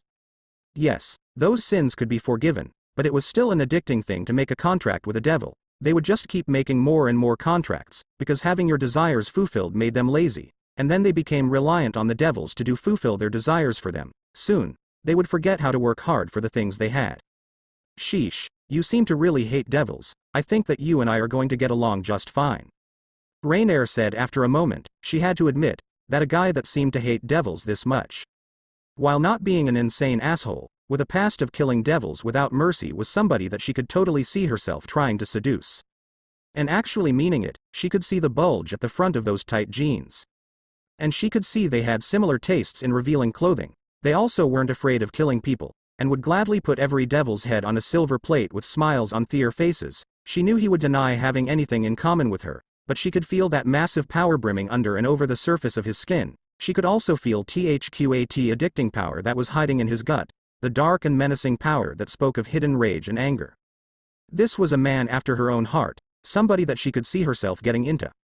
Come on, I have things I have to get done, then you are going to tell me everything you had planned, and have planned for the future, Naruto said as he turned his back, knowing she couldn't attack him and that she had to follow him made things easier for him. Rainier licked her lips at his truly demanding tone. She just loved a man that took charge. Naruto smiled lightly when he stepped in front of the knocked out Issei. Xenovia had done her job very well in tying Issei up to the center cross in the church. And the boy's shirt was removed so that Naruto could start to place the runes on the boy for the hopefully safe extraction. Naruto really hoped that this boy survived and got himself a nice life after this. The boy deserved the right to a normal life where he wouldn't be targeted by tons of people that saw him as a threat or wanted to make him a slave. It would be best for this normal human boy to lead a normal life, get a wife one day and have his own family without having to worry about a war between the factions. In Naruto's opinion, he was saving this boy from a fate that was worse than death.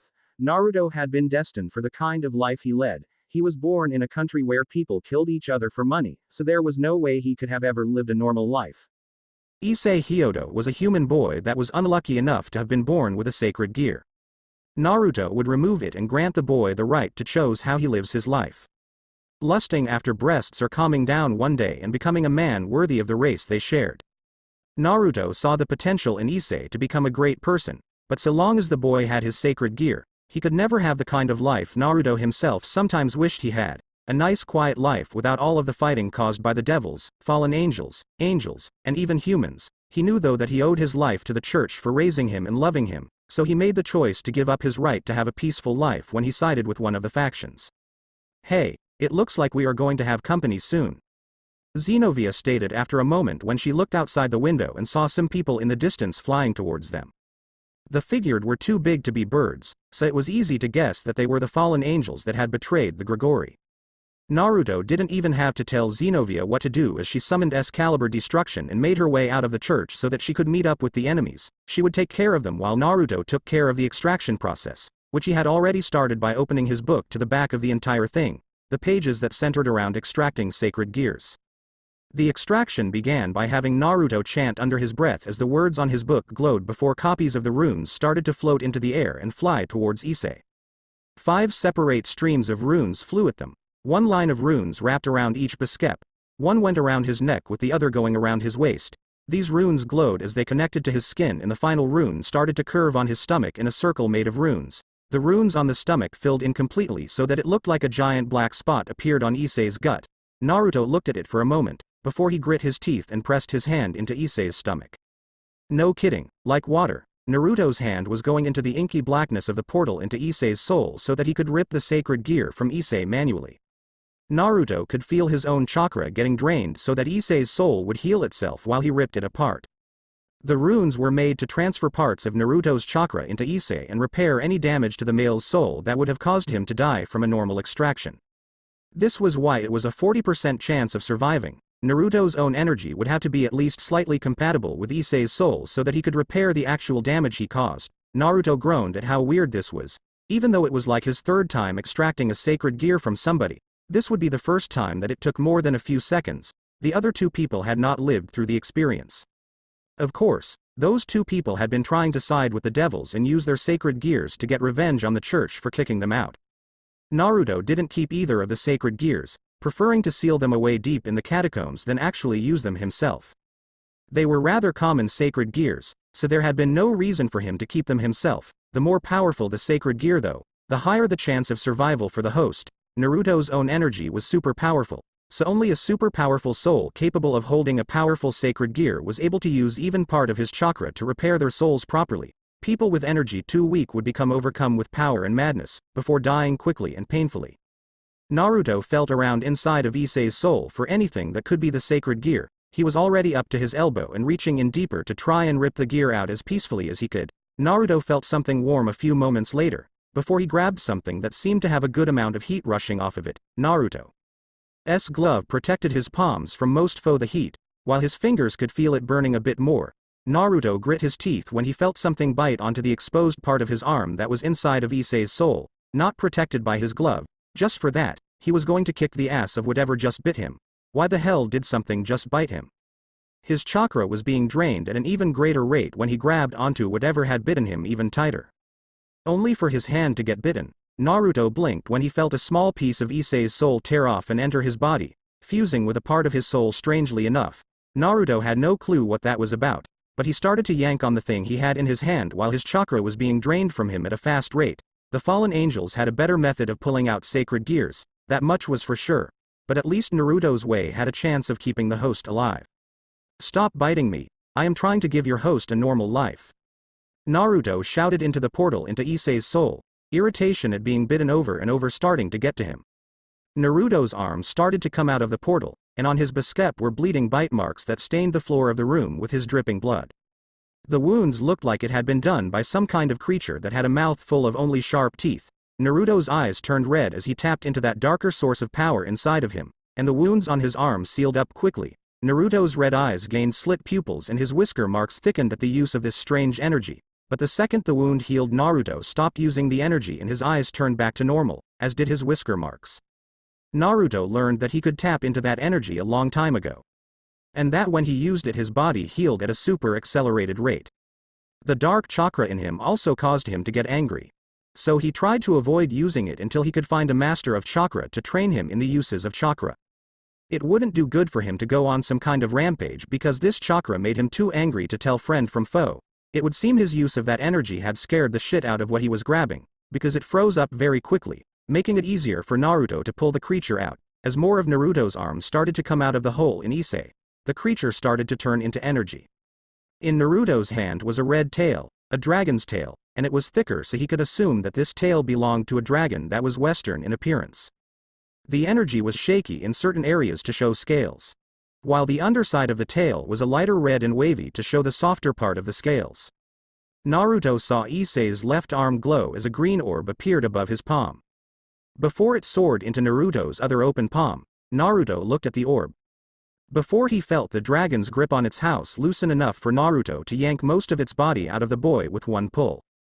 This wasn't the real size of the dragon, but more of a condensed version of this fragment of the dragon's soul. Naruto saw that most of the dragon's energy body was red, and it had 4 legs with claws that showed it was a Western dragon, 2 wings sprouted from its back, and it had a thick neck that got thinner the closer it got to the head, which was still inside of Issei. Naruto blinked when he realized this sacred gear was none other than one of the 13 Longinus. Sacred gear with the potential to give their users the power to kill a god or Buddha. Of course, just having this sacred gear never promised that you would have that amount of power. Just that you had the potential for the power. The fact that the humans using them were normally still human sure that they almost never really realized that potential, but some of the people with these gears did realize what they could. Naruto was forced into learning about all kinds of sacred gears, but he focused on learning about the more powerful sacred gears out there. This was none other than the sacred gear named the Boosted Gear. The Boosted Gear, also known as the Red Dragon Emperor's Gauntlet, was a mid-tier level Longinus that housed the soul of Diedrich the Welsh dragon inside of it. The main ability of this sacred gear was to double the user's power every 10 seconds and stores most of that doubled power away until the user wanted to unleash it in a big burst. It had the potential to boost the user's power to the point they could defeat a god or Buddha, but the charge-up time was what made it hard to use. It was also a big drain on the user's stamina, and your body could only boost itself so many times before you could no longer boost. When you reached your limit, the longer you use it, the greater the degree of drain. This sacred gear also had the weakness that its user gained a weakness to the same things that dragons were weak against. The True Longinus, Zenith Tempest, Annihilation Maker, Dimension Lost, Boosted Gear, Divine Dividing, Regulus Nemea, Canis Lycon, Sephiroth Grawl, Incinerate Anthem, Absolute Demise, Innovate Clear, and Telos Karma were the 13 Longinus in order of strongest to weakest. Issei, you are lucky I am doing this for you. The Boosted Gear and the Divine Dividing are well known for fighting against each other in deathmatches. You may have the Red Dragon Emperor, but you may lose your life against the White Dragon Emperor's wielder. Naruto thought as Diedrich seemed to struggle again, before Naruto completely pulled the energy dragon out of Issei. The green orb in Naruto's hand turned into energy and shot towards the exposed energy head of the condensed dragon. The energy dragon had green glowing eyes, so Naruto used his free hand to close the portal to Issei's soul, cutting off any chance of escape that Diedrich had. The dragon stopped struggling when it realized that it was starting to fade away into nothing as its energy vanished. It had no voice to talk with right now, so Naruto groaned in pain when the dragon turned around and sank its fangs into his hand again. Naruto saw the energy of the dragon flow into him through the open wound. And the energy condense even further as it glowed brighter, syncing up with Naruto's energy as it fused with Naruto. The blonde male groaned and fell to his knees while grabbing his arm when the veins started to bulge on the very same arm with the wound sealing up when the dragon was fully gone. Naruto closed his eyes and focused on his own chakra, like a world of its own. Naruto could feel the dragon fusing the boosted gear becoming a part of him. This was not supposed to happen. Naruto had plans on taking the boosted gear back to the Vatican so that it could be sealed away.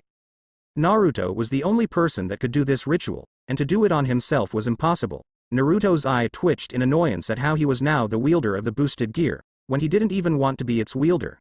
Naruto face-palmed when he realized that now he had the same weaknesses as a dragon. Great, he didn't even want this sacred gear, and now he had its strengths and weaknesses. Great, just great. Well, at least Issei was still alive. He made his life harder but trying to give this guy a normal life, and a chance to live without facing danger every single day. Now he would be in danger every single day from people. Oh, who was he kidding? He was naturally in danger almost every day anyway. He could only hope that Xenovia was having fun right now. With Xenovia I was worried for a moment when I saw there would be 3 of you. But this was just pathetic. Xenovia said with a scowl on her face when she looked at the piles of feathers on the ground in front of her of different shades of darkness. She had her sword wrapped up again.